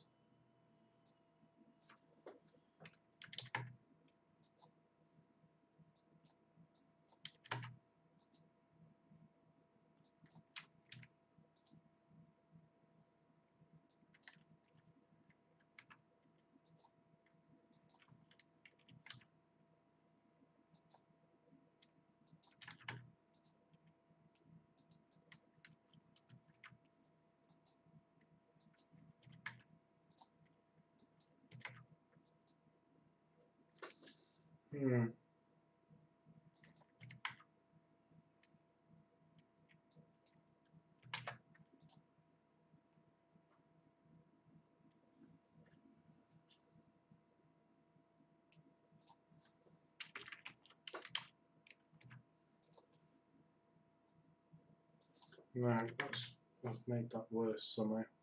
How have I done that? Pretty sure they were the settings I had before. Oh crap.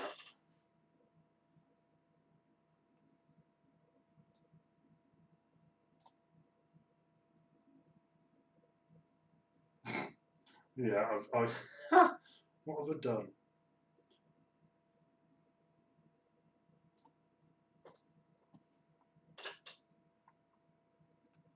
It's definitely worse. Well, that might be a bit better. I'm not happy with it though. I think I need to iron it and sort out some slightly better lighting. Well, it will have to do for now, I'm afraid, troops.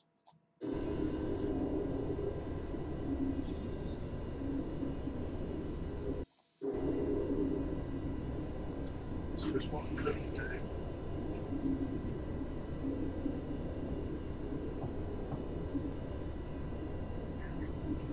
Can't do that. Thought I had a little light I could use. I think I have.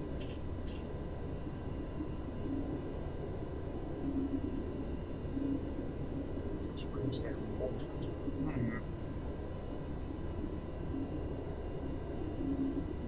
So where are we?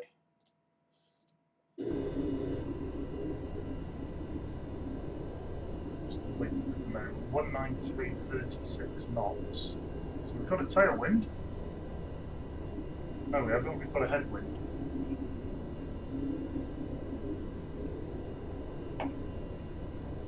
So, yeah. That's why we're not going quite as quick as I thought we would be.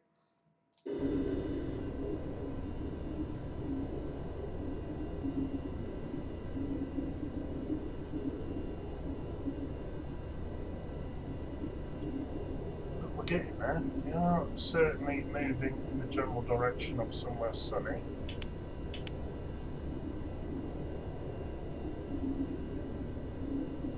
I'd like to be able to use the Doppler. That's something I've never tried.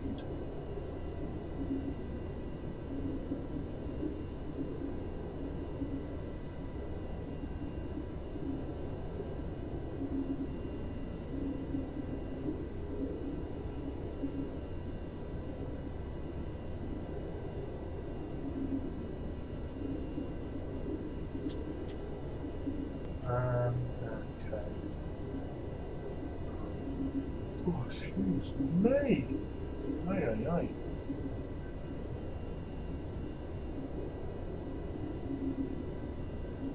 This is why I don't do long haul. It's blooming boring, isn't it? This is only medium haul, I guess, but yeah, long haul's really dull.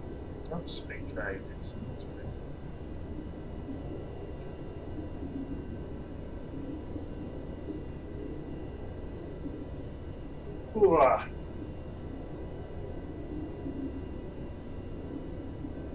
If you've got any livery designers watch it, I would very much like a poppy plate. Oh, bless you. Yeah, whilst you're going. Hello.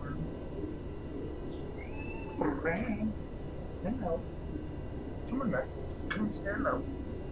Oh. Hello. Hello, people.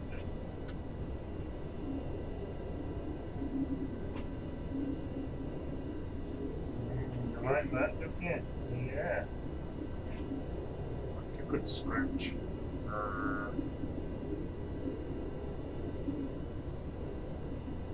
Meow. You gonna say meow? Right. Alright then. Fucking hell. Nearly somersaulted. Pull the right chart up.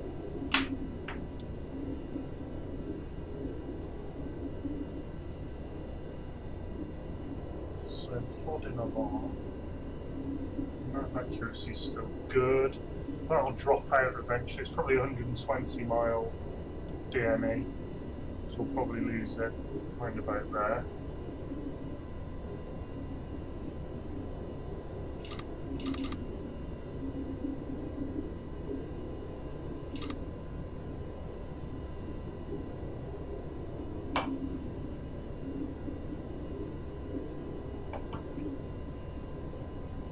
I will put it in the centre.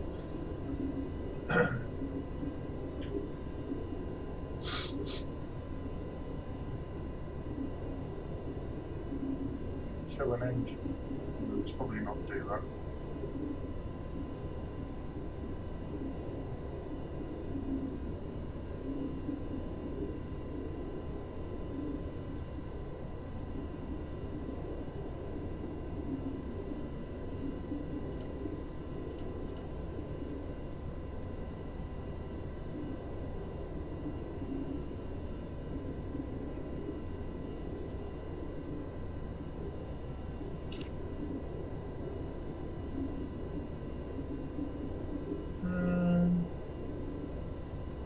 Tune this into 344.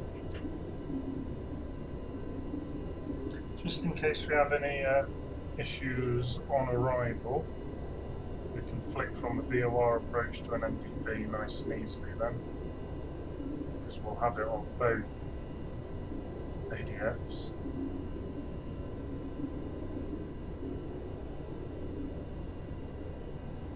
There we are.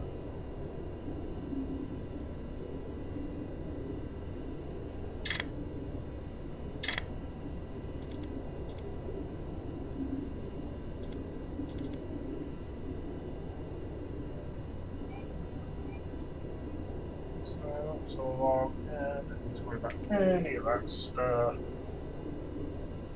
Just need to worry about slamming it through the skies nice and quick.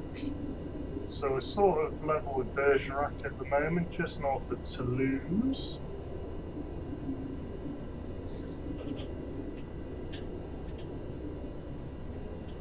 The pilot is getting nicely warm and fuzzy from the cider. Good on flight level. That's also when I'm really using it. Good on that. Flaps are up. How's the fuel looking? We've got millions. We're going to land with loads of fuel. It took a little bit more than Simbrief thought we needed, and it was still more than we needed anyway.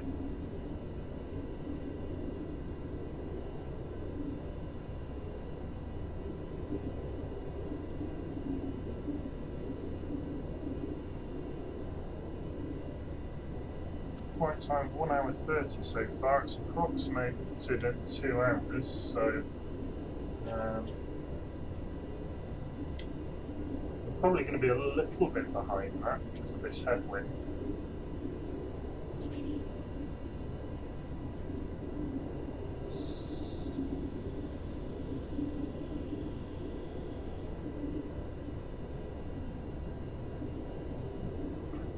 Excuse me. So what does anyone want to know then about these old classic aircraft? Because I don't see many of these flying about on VATSIM. It's all sort of Airbus, you know, Queen of the Skies, the trebles, get the old Quality Wing 7A flying, the good old Crash 8s, see a few of them flying, 738, 739s. Just having a quick look now. What else have we got? Airbus 738, 738, 320, 738. So the odd bit of general aviation. Oh, 75F. Crash 8, Crash 8. 738. 752. 76. That's a huge amount of those. Some guy with no flight plan. Treble. Another treble. 738. 321. Another 321. What have we got out sort of over Afghanistan, Iraq area? No flight plan. Crash 8. Treble. Nothing particular. Oh, a DA40. Wow. Not seen one of them on here before. 737, brilliant, well done. 789, 321, 789 again, over towards Japan, 789, 744, A319, 320, Crash 8, 737, treble, another treble, 7373. Yeah, no real classics on here.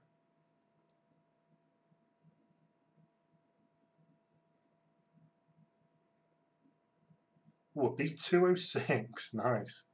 It's got Beach Baronet. 748. 748. Oh, I wonder if they're testing that new the new PMDG. MD88, there's a classic. 788, another 788. Oh, sorry, no, that was 748 I was thinking of. 320. Yeah, not really. Oh, Cessna 172, flying across Argentina. 332.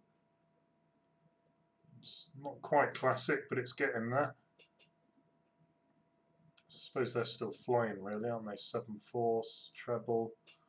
The treble, 7-4, A340. Wonder which one he's flying of that. Does it say?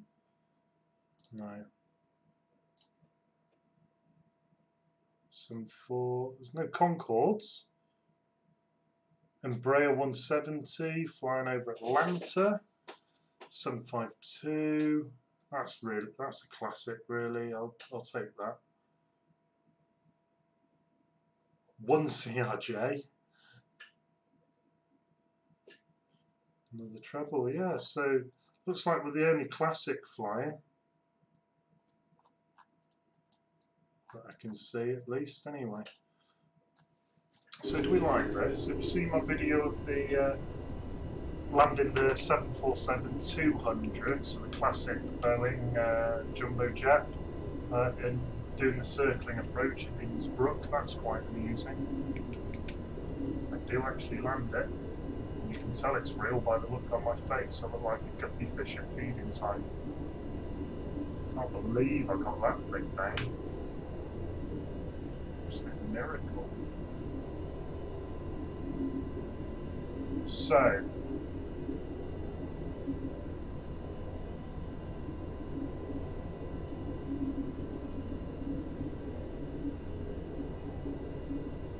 I think we can load in the next card. Let's risk it.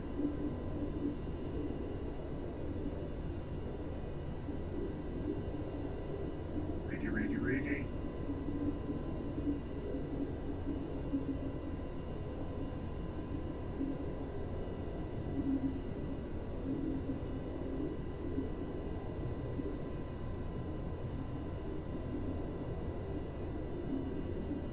Right, no, we shouldn't have done that. So I'm going to go 2 to 3. Because I've just overwritten a waypoint that we were flying from. So we're just going to cut a wee smidgen of a corner here.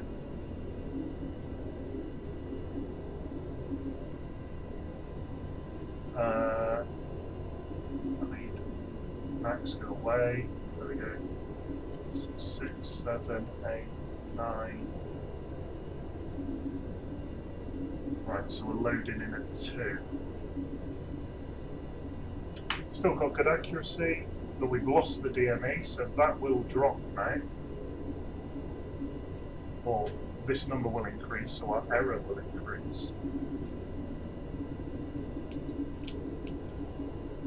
We're just coming over the to the east of Toulouse. So Toulouse is our far right wing.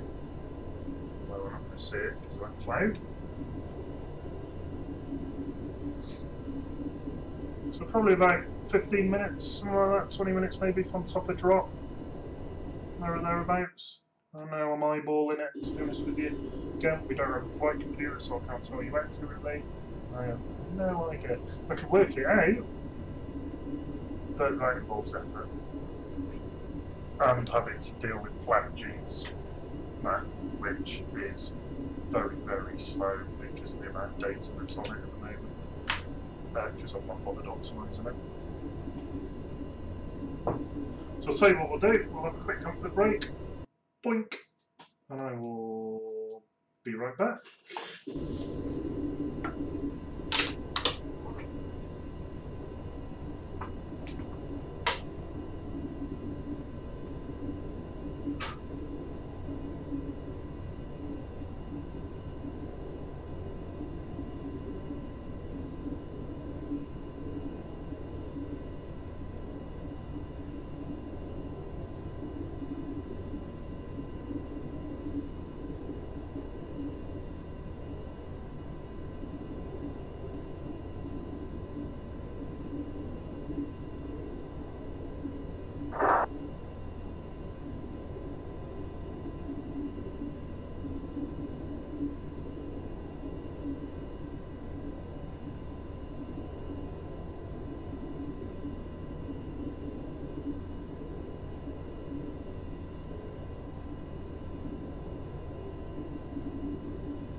Aha! Back with a refill.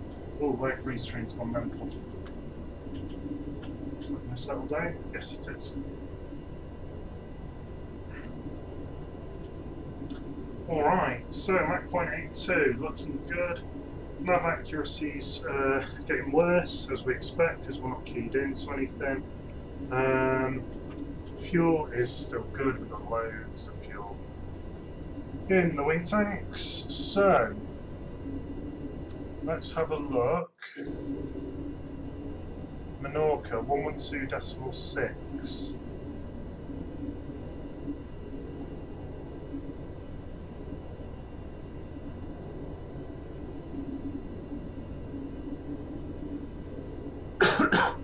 expecting to pick it up yet. Until really the next waypoint. Now we don't.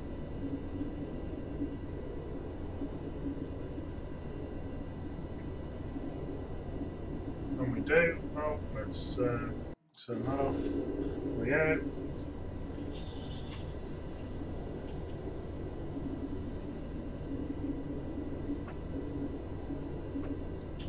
So we're coming over. Let's let's show you really. So we left that DME update there. So we're flying this, and the error's getting worse as we're flying it. But we're soon going to hit the Menorcas for DME, and when we hit that, there or thereabouts, we'll then be able to key that in, and our accuracy will be fine. I mean, in theory, we can fly most of that on the accuracy, getting worse as we go, because by the time we get down here, we'll be on the local VOR anyway. We won't be doing long range nav. Oh, and there's a turnout for the books. We've just got air traffic come on. So if I can show you, we've just got Barcelona radar.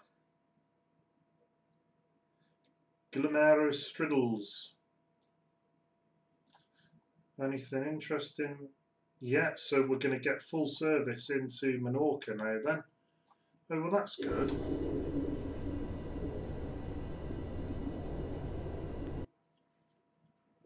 So we'll get a contact me from him fairly soon. What's he on? 13235.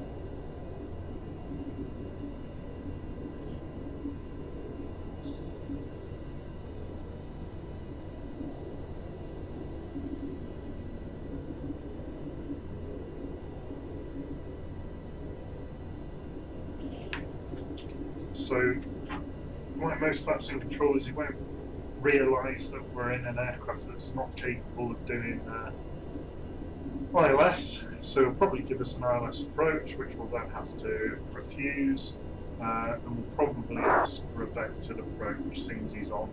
We could ask for the procedural VOR approach, but or a visual. Vectors to visual is probably what we'll go for.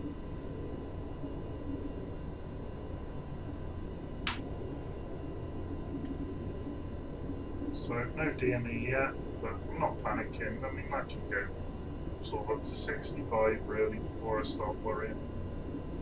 And even then, I should still fly a good bit further. Because the drift, the rate of increase of drift reduces. It's not linear. So it'll jump up to sort of 40, 34, 40, something like that, pretty quick. But then it will go quite slow further on. There's 44. And because the weather's good, it's really not going to be hard spotting the island of Menorca. I mean, we'll probably see Mallorca first, and then Menorca off to the left of it. You can pretty much hand fly it in anyway from Barcelona. It's really, well, we're not going over Barcelona, but from over the east, northeast corner of Spain. Oh, and Barcelona radar's just gone offline. Probably saw us coming and thought, well, screw it. It was 9, wasn't it? I don't know where he went. Well, whatever. Each to their own. VFX is broken. What a surprise. So let's pull that up. Yeah, and he has gone offline. Your wings, what's the easy jet down there? There's quite a few flights coming in and out of Mallorca. Well, there's another one coming to Menorca. Who's that then? If I toggle. There's Speedbird 4904, Wesley Smith, flying out of Heathrow in an A320. And he's just over sort of Portsmouth way, Bournemouth sort of area. So he's so far behind us, so that's not going to be an issue. And we got the DME. Right, DME's kicked in. So waypoint 2 we're going to go for, and we are on north 39, 51, 5, that rounds up, east 4 degrees, 13 minutes, 0 seconds, elevation 324, so that's 0, waypoint 2, insert, and that's 1126, which is there.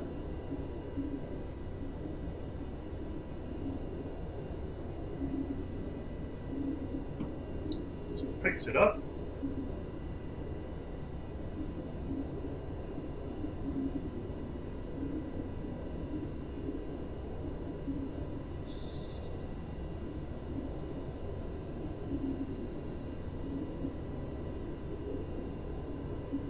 Come on. Lock would be good, please.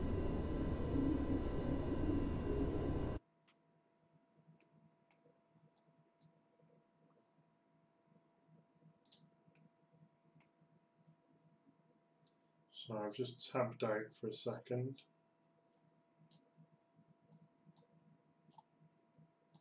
Just to move the info panel around. That's a bit better there. Still not got a lock on that. 1126. 1126. Oh, we got a lock. There we go. Stop flashing now. So that number should reduce now. Then, so our accuracy will improve. And that's going to take us all the way to Menorca. Coming up towards Girona now. So we're not far from top of drop. Only a few minutes away. So about 5 minutes away from top of drop.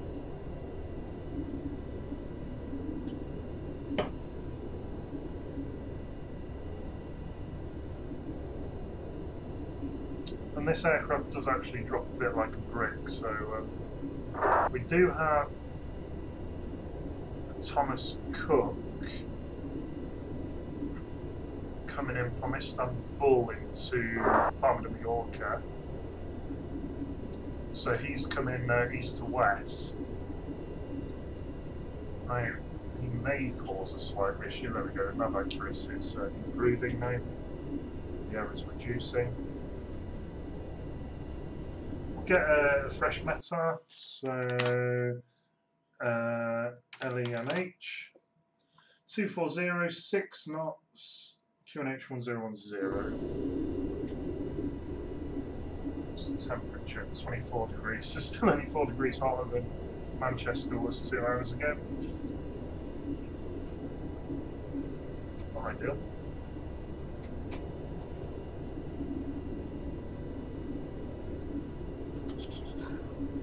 Now there is a 5th card for this, but I don't think we're going to need it. Donav. Sargo to Donav, so that's the SID. So no, we'll be flying manual by then. Or, well, we won't be flying with the INS by then, in that way. Or unlikely to be.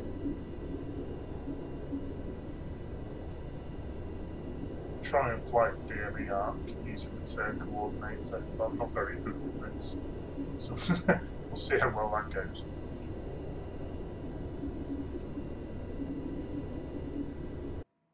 I'm just going to tab out again just while I get that in view.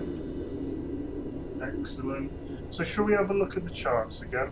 Have a quick reminder. So to do that we need the centre screen. So we're going to come in via Sargo up here. Do we have an altitude constraint at Sargo? 4,000 feet. Yeah, something like that. So that's on a radial of 164 into Menorca. So we can key that in. Then when we hit 15 miles, we'll swing a left. We'll fly a 13-mile DME arc at 3,000 feet towards Donav. Before we hit Donav, we should see the ILS start kicking in. Well, it'll be the VOR really, but it's the ILS or the localizer, sorry, get my words right, localizer, and then we'll swing a right to intercept that, and then we'll be flying in visual from there.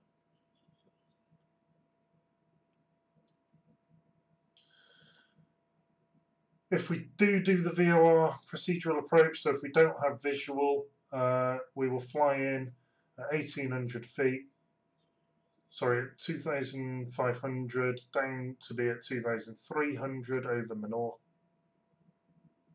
No, I was right the first time.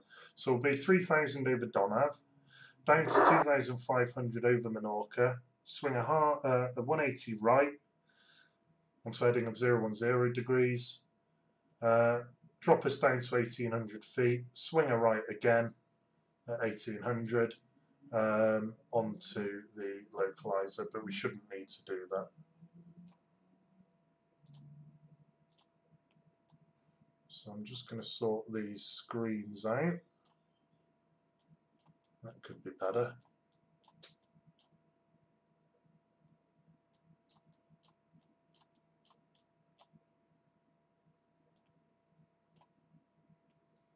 And that one on there, so I've got the charts. So that's a radial 164, so we can key that in. That's an inbound radial. I'm not actually far off that as it stands. So unclick that. So we're coming up to our top of drop now, to the extent that I am going to disconnect the auto. Sorry, no, that's not what I meant to do. I am going to disconnect the altitude hold, and I'm just going to bring our throttle back. So all I'm going to do, I'm not going to touch trim or anything.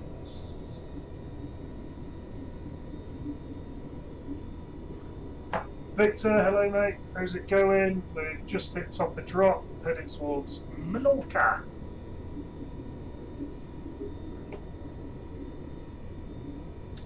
So you'll get to see the way we land one of these beasts with no flight computer, no GPS, none of that jazz. So our speed's coming back now. We're not descending yet. But I'm going to bring our speed below 250 knots indicated. Hang on, why is this not going?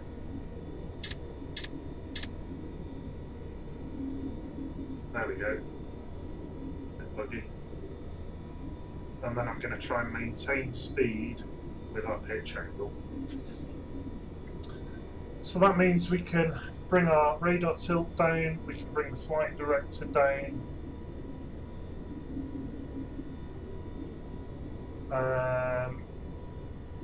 There's my beacon, not beacon, marker. I think it's already on. It's down there somewhere. I can't be bothered looking for it.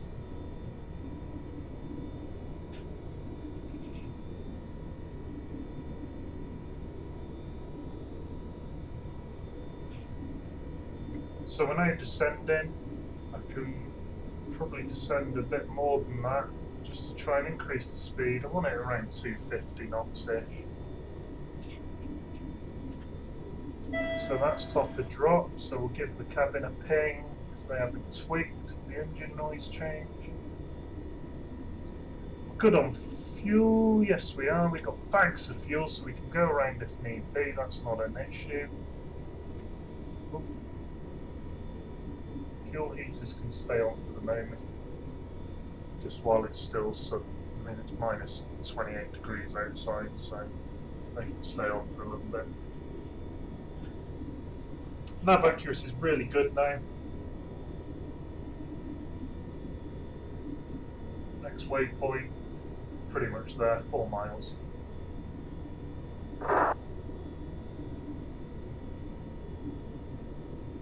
And for some reason it's rendering the sea as green, and that is actually sea. They are over the sea.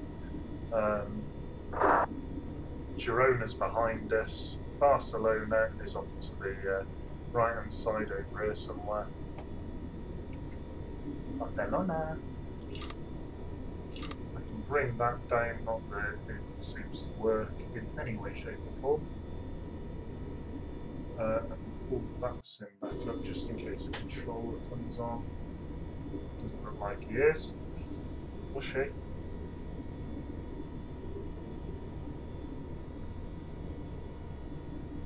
So coming down nicely, speed is reasonably stable. 65% on the throttles. It's interesting, it says 50 on the stick. There we are. We will have joystick cam for landing as well, so you can see me battling the joystick like I always tell people not to do. And see if I remember all the switches and dials. Probably won't. So I've not flown in about 4 months, 3 months, something like that.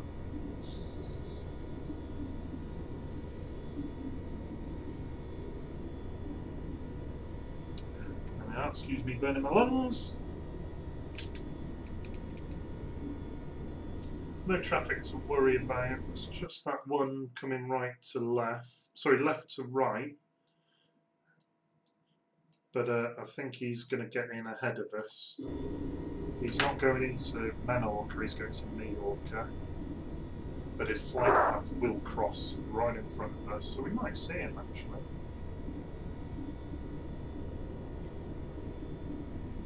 He shouldn't, hopefully shouldn't cause us any issues. But considering we're on a procedural approach, there's no guarantee that he's actually flying procedural approach. In theory, if we're both doing it, it shouldn't be an issue. But hey, that's fancy.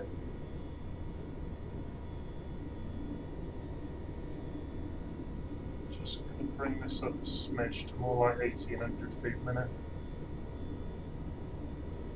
There we go.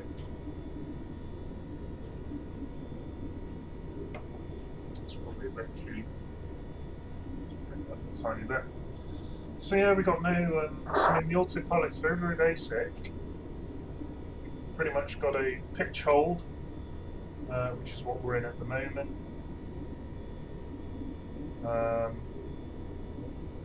And we've got localizer, stroke, nav hold, and we've got a heading hold. That's pretty much it. That's all she wrote. We've got no you know, rate of climb, rate of descent, we've got no auto throttle, none of that jazz. Far too old for that, this beast is.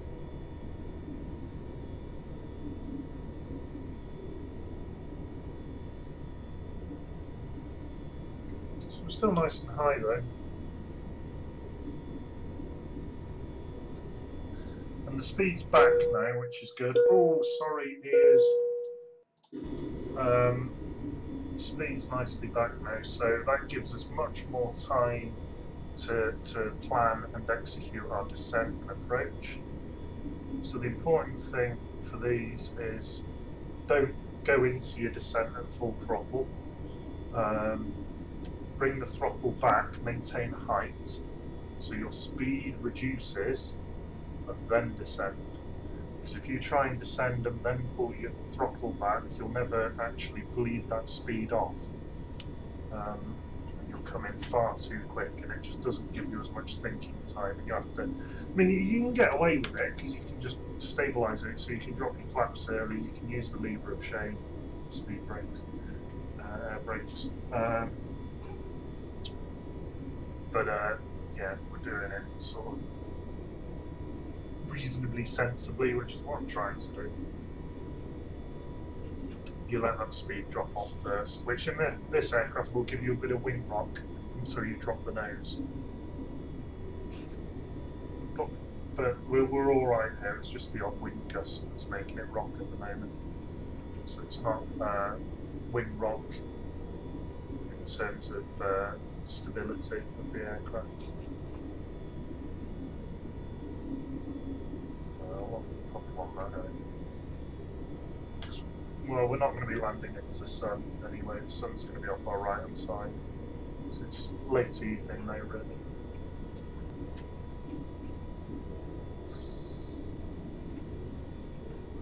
of course the runway is heading 19er. Well, it is actually...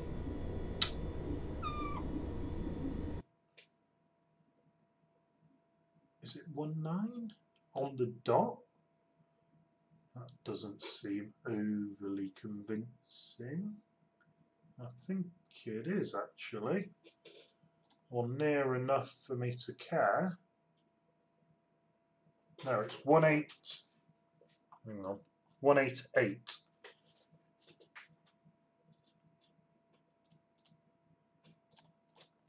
So remember that 188. Runway 188, and it's on 111.5 from memory. It is, yes. And that's the localizer, so that will give us a better accuracy approach than using the VOR. But in this aircraft, it's not an ILS, we can only use it as a localizer, which means it's exactly the same as the VOR, it's just better accuracy, shorter range. So, and it's centered on the runway rather than wherever they bothered to put the VOR.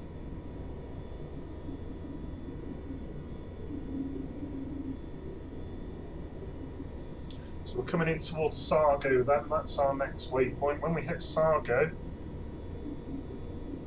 I'm then going to follow the radial of 164 into Menorca.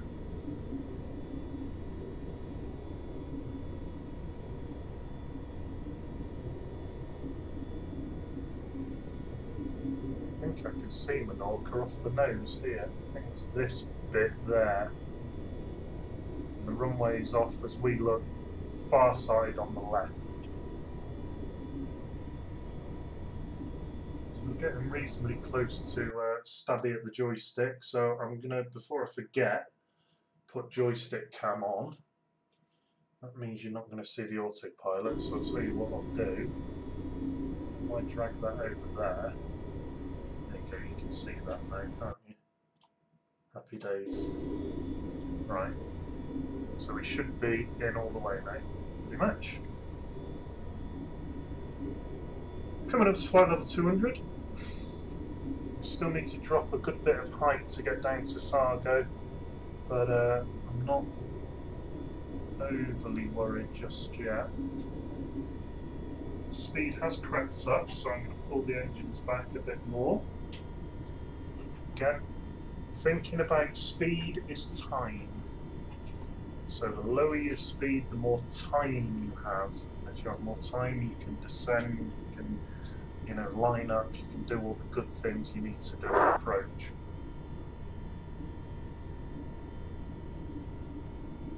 If you don't have time, because you're coming in too fast, well, you're stuffed up.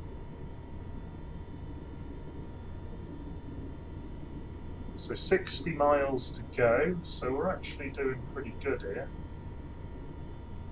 Still coming down 1,800 feet a minute, there or thereabouts. Try and tidy up my desk a little bit.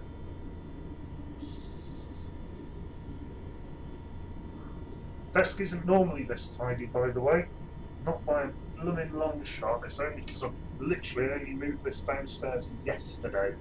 Hence all the green screen and everything that arrived this afternoon. Well, late morning, irrelevant. So yeah, this is my new setup. Much better, much more room in this room, much more space in this room. Like in English, good, it's fine. So hopefully I'll be able to make you guys some more videos more regularly. The reason I've not done it for a while, well, two reasons. One, I was finishing off my PhD, and two, my office upstairs was such a bomb site, I couldn't even get to the chair, let alone have space to turn a computer on. But we're getting there now, it's looking a lot better. Green screen needs a bit of work, but I'll get on that this evening.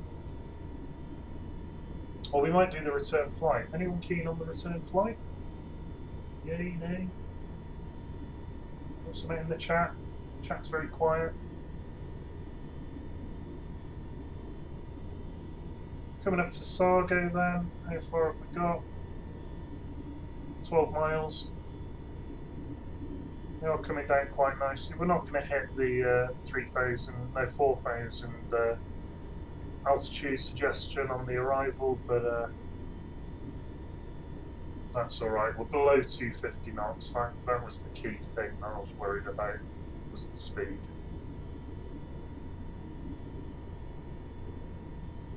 As long as the speed's low, then, you know, there's bags of time. Bags and bags and bags of time. This thing will drop like a brick if you want it to. If you slam the speed brakes out, slam the flaps down, it's got big flaps on this thing that go all the way down, I think it's 60 degrees or something mental, 50 degrees.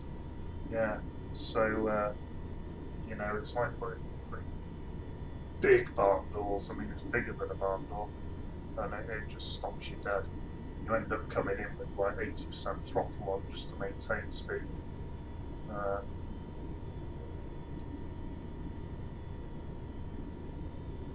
Which is good from a flying point of view, because it makes it reasonably forgiving to fly.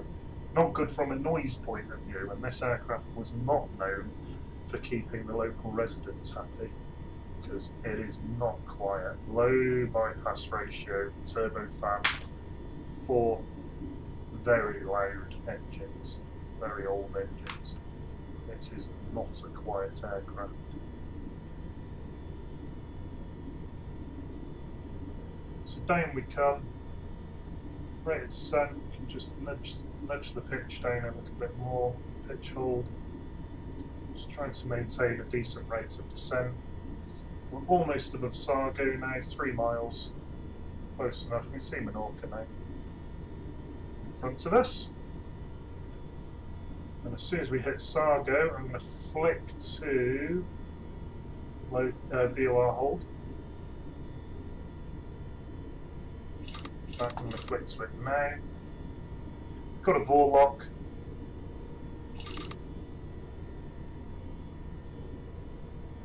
So, the VOR lock on this, it will snake like that. It will follow the radial in a wibbly wobbly.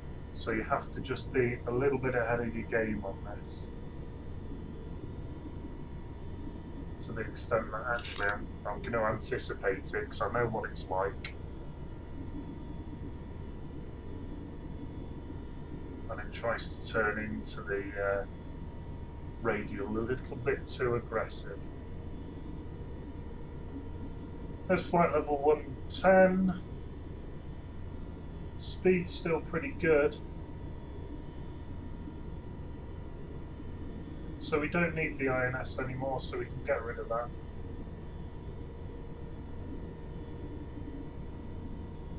Coming up on flight level 100, so lights on, not those, lights on.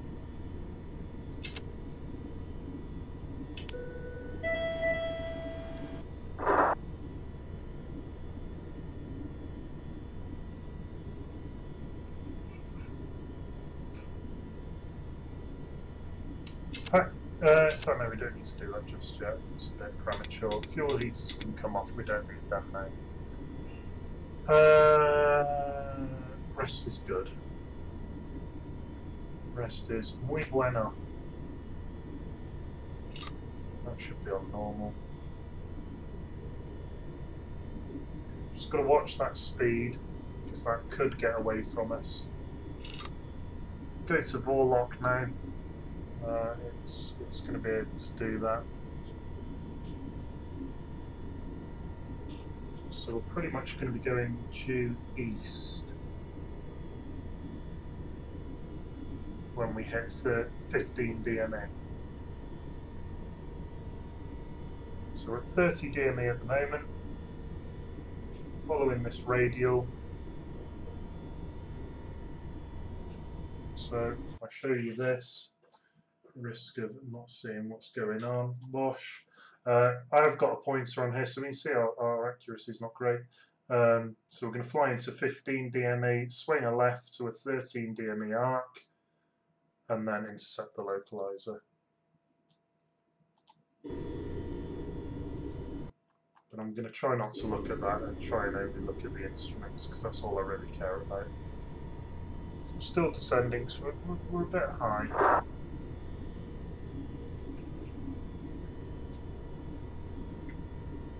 Bring that down.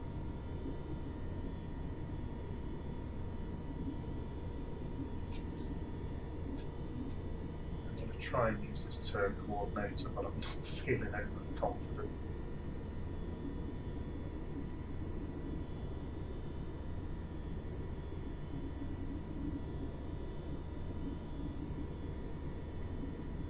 Particularly now we're in cloud. Wish me luck. There's Menorca. Don't know why the sea's not rendering. It's really weird. This all should be water. That's the coastline there. I'll sort it out. There's some dodge going on with the scenery because Manchester was all over the place. I'll check my scenery library. 22 miles. 15 we're looking for. Oh no, I didn't want to do that.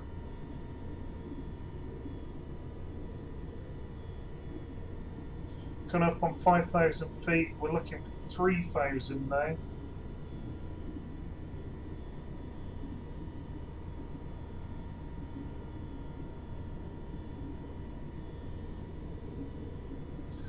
So we're below our transition, so we're going to go over to 1010, which is the local QNH. And the nose is going to start coming up, which means we need some more beans on the engines to maintain height and maintain speed. Oh, it's 3,000 we're looking for, isn't it? Sorry, I'm awake. 17 miles.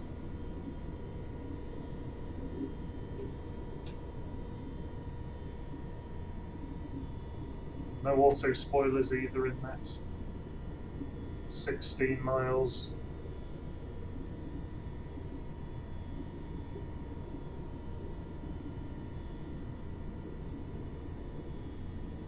There's 15, so we're going to start standard rate left turn.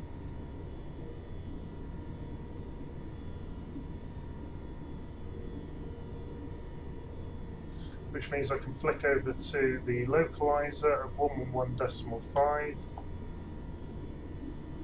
Come on, 111.5.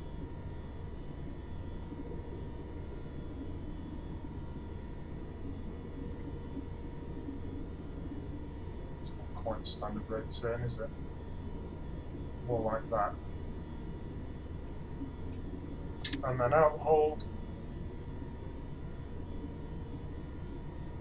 The speed's going to bleed off quite quickly now we bring the nose up and the rest of the descent. Looking for a DME arc of 13 miles, so we've cut inside that a little bit. So we want this number to start increasing, and that tells us that we're outside, or we're doing, what's the word, outside of the arc. So bring it back up to 13 miles. It's not overly surprising because this is a big aircraft. It is 1115, isn't it? 1115. I'm going to bring it onto both actually.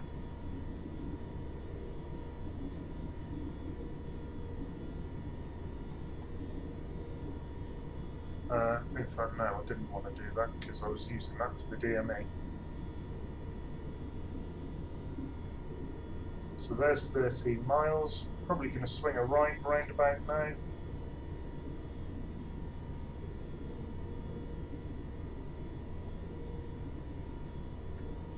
Speed's coming back nicely.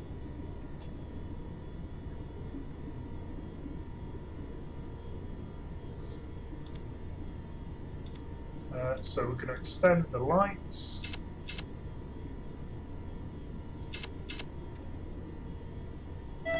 Cabin crew seats for landing.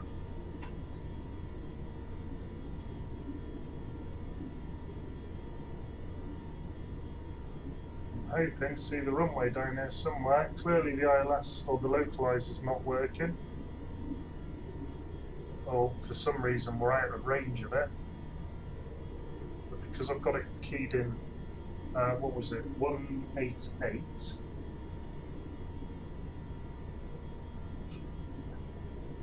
I suspect we've overshot because this is a beast. So I'm going to drop the slats down. Oh, can't I?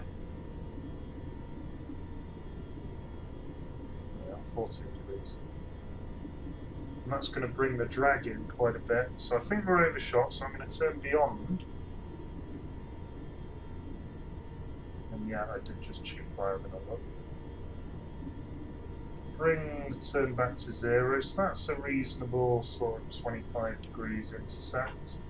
So we can see the nose is a touch high. What we can actually do is start bringing our height down a bit anyway, but we need to drop another degree of flap. Why is this double jumping? Well, 125 please. And you can see that drag increase on the aircraft. So we need to now increase the power. We're going to drop the galley power, drop the packs off. So we've got full power to the engine should we need it.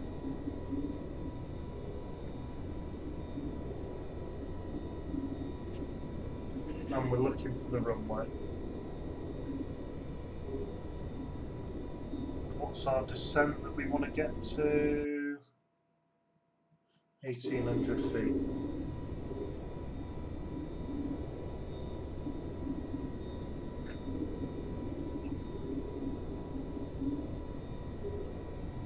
So looking for a descent rate of about 600 feet a minute.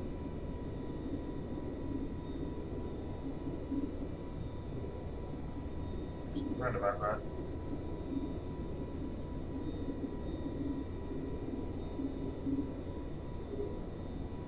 So I'm going to turn in a little bit.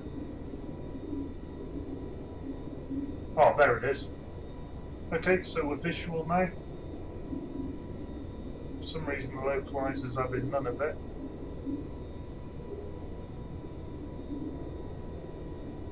Yeah, off. It's not picking it up at all.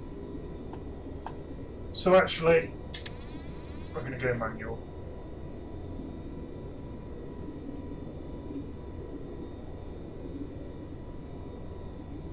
So we'll get rid of that.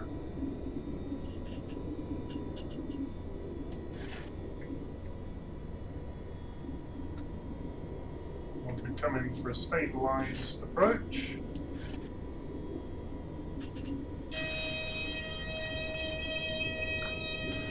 There's the gear warning. The old-fashioned way. Ha! Hope you've not got headphones on. It's a bit noisy, wasn't it? Have I remembered all the switches and buttons? I think I have.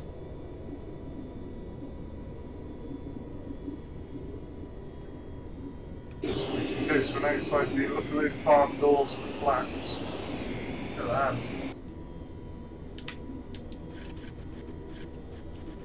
Yes, I don't have Menorca scenery. Did you notice?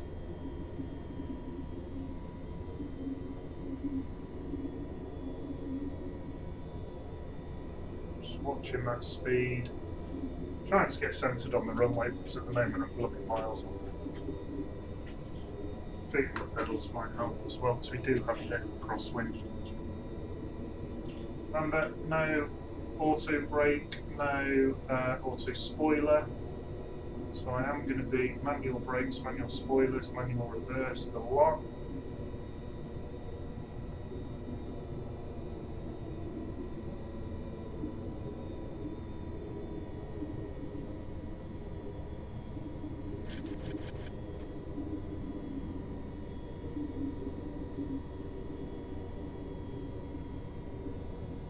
So we're nicely trimmed there. We are high, but it's a reasonable length runway here. this thing does stop pretty quick actually. If there's one button I've not tested to see if my reverse throttle button works. There's a bit of a crosswind here, looking slightly out of the left of the window, so I'll have to remember to bring that rudder in. Oh no, the scenery's just clipped through the ground. Oh no! Oh no! Orbex has gone mental. I think we're over the keys, so throttle back to 0, gentle flare. Kick the rudder. Spoiler. Are the reverses going? No, they're not. So, oh shit! What's happening with this scenery?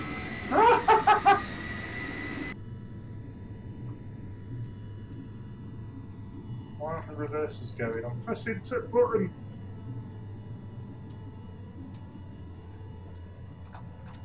Alright, flaps away. Spoilers away.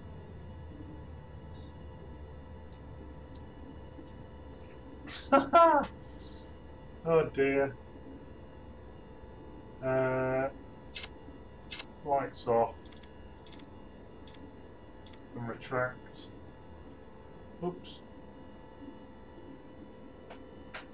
Come on, keep rolling. Doppler radar. Oh, I can go to receive. ADF's off. Seatbelt signs are still on, that's fine. That can go to standby. Weather radar can go to standby before we fry someone. Flight director can come off. Galley power and the packs can come back on.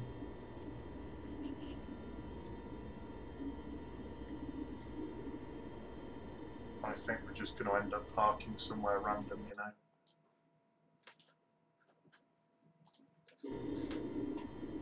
I've got the taxi chart, so I know where roughly we should be going.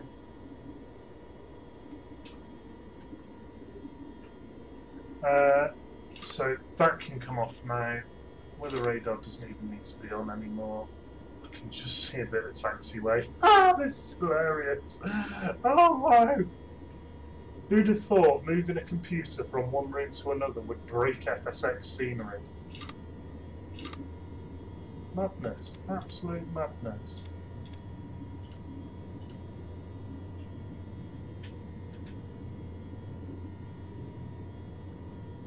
We are sort of on a taxiway somewhere. Oh, there's a terminal. Let's go for that. Oh, blimey.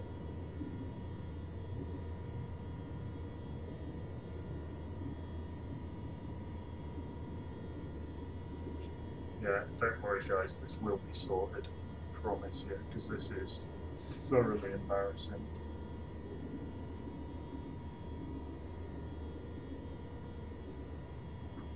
Well, we've sort of come in somewhere.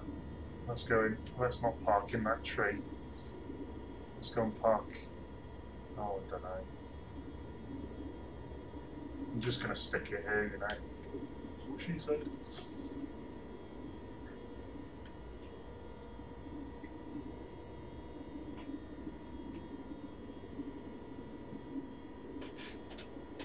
Okay. Engine's back. Parking brake pulled. Radios are off.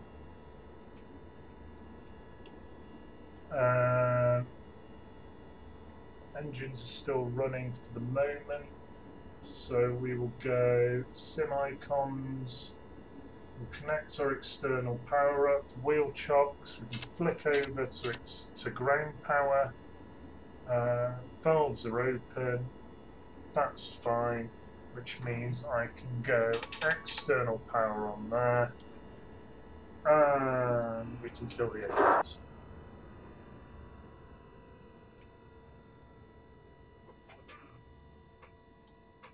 Which means we can now open the doors.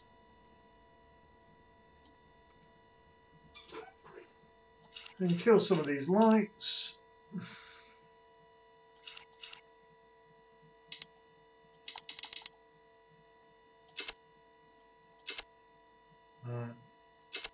They can come off.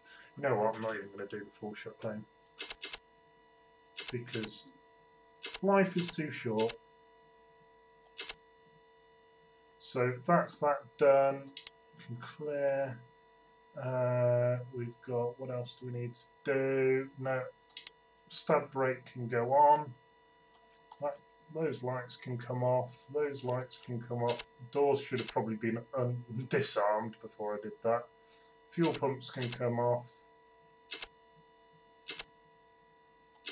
Fuel cocks can go off.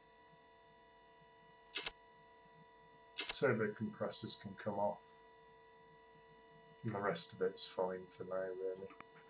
And there we are, parked on taxiway grass. Hope you enjoyed that. Yeah, we might come back and do the return flight, where we've got some air traffic control on, which is always good fun in a classic. But yeah, I'll have a short break at least, and I might see you shortly. Yeah, so questions, criticisms, comments, all the usual jazz. Like, subscribe, because I'm a greedy bastard. See you soon.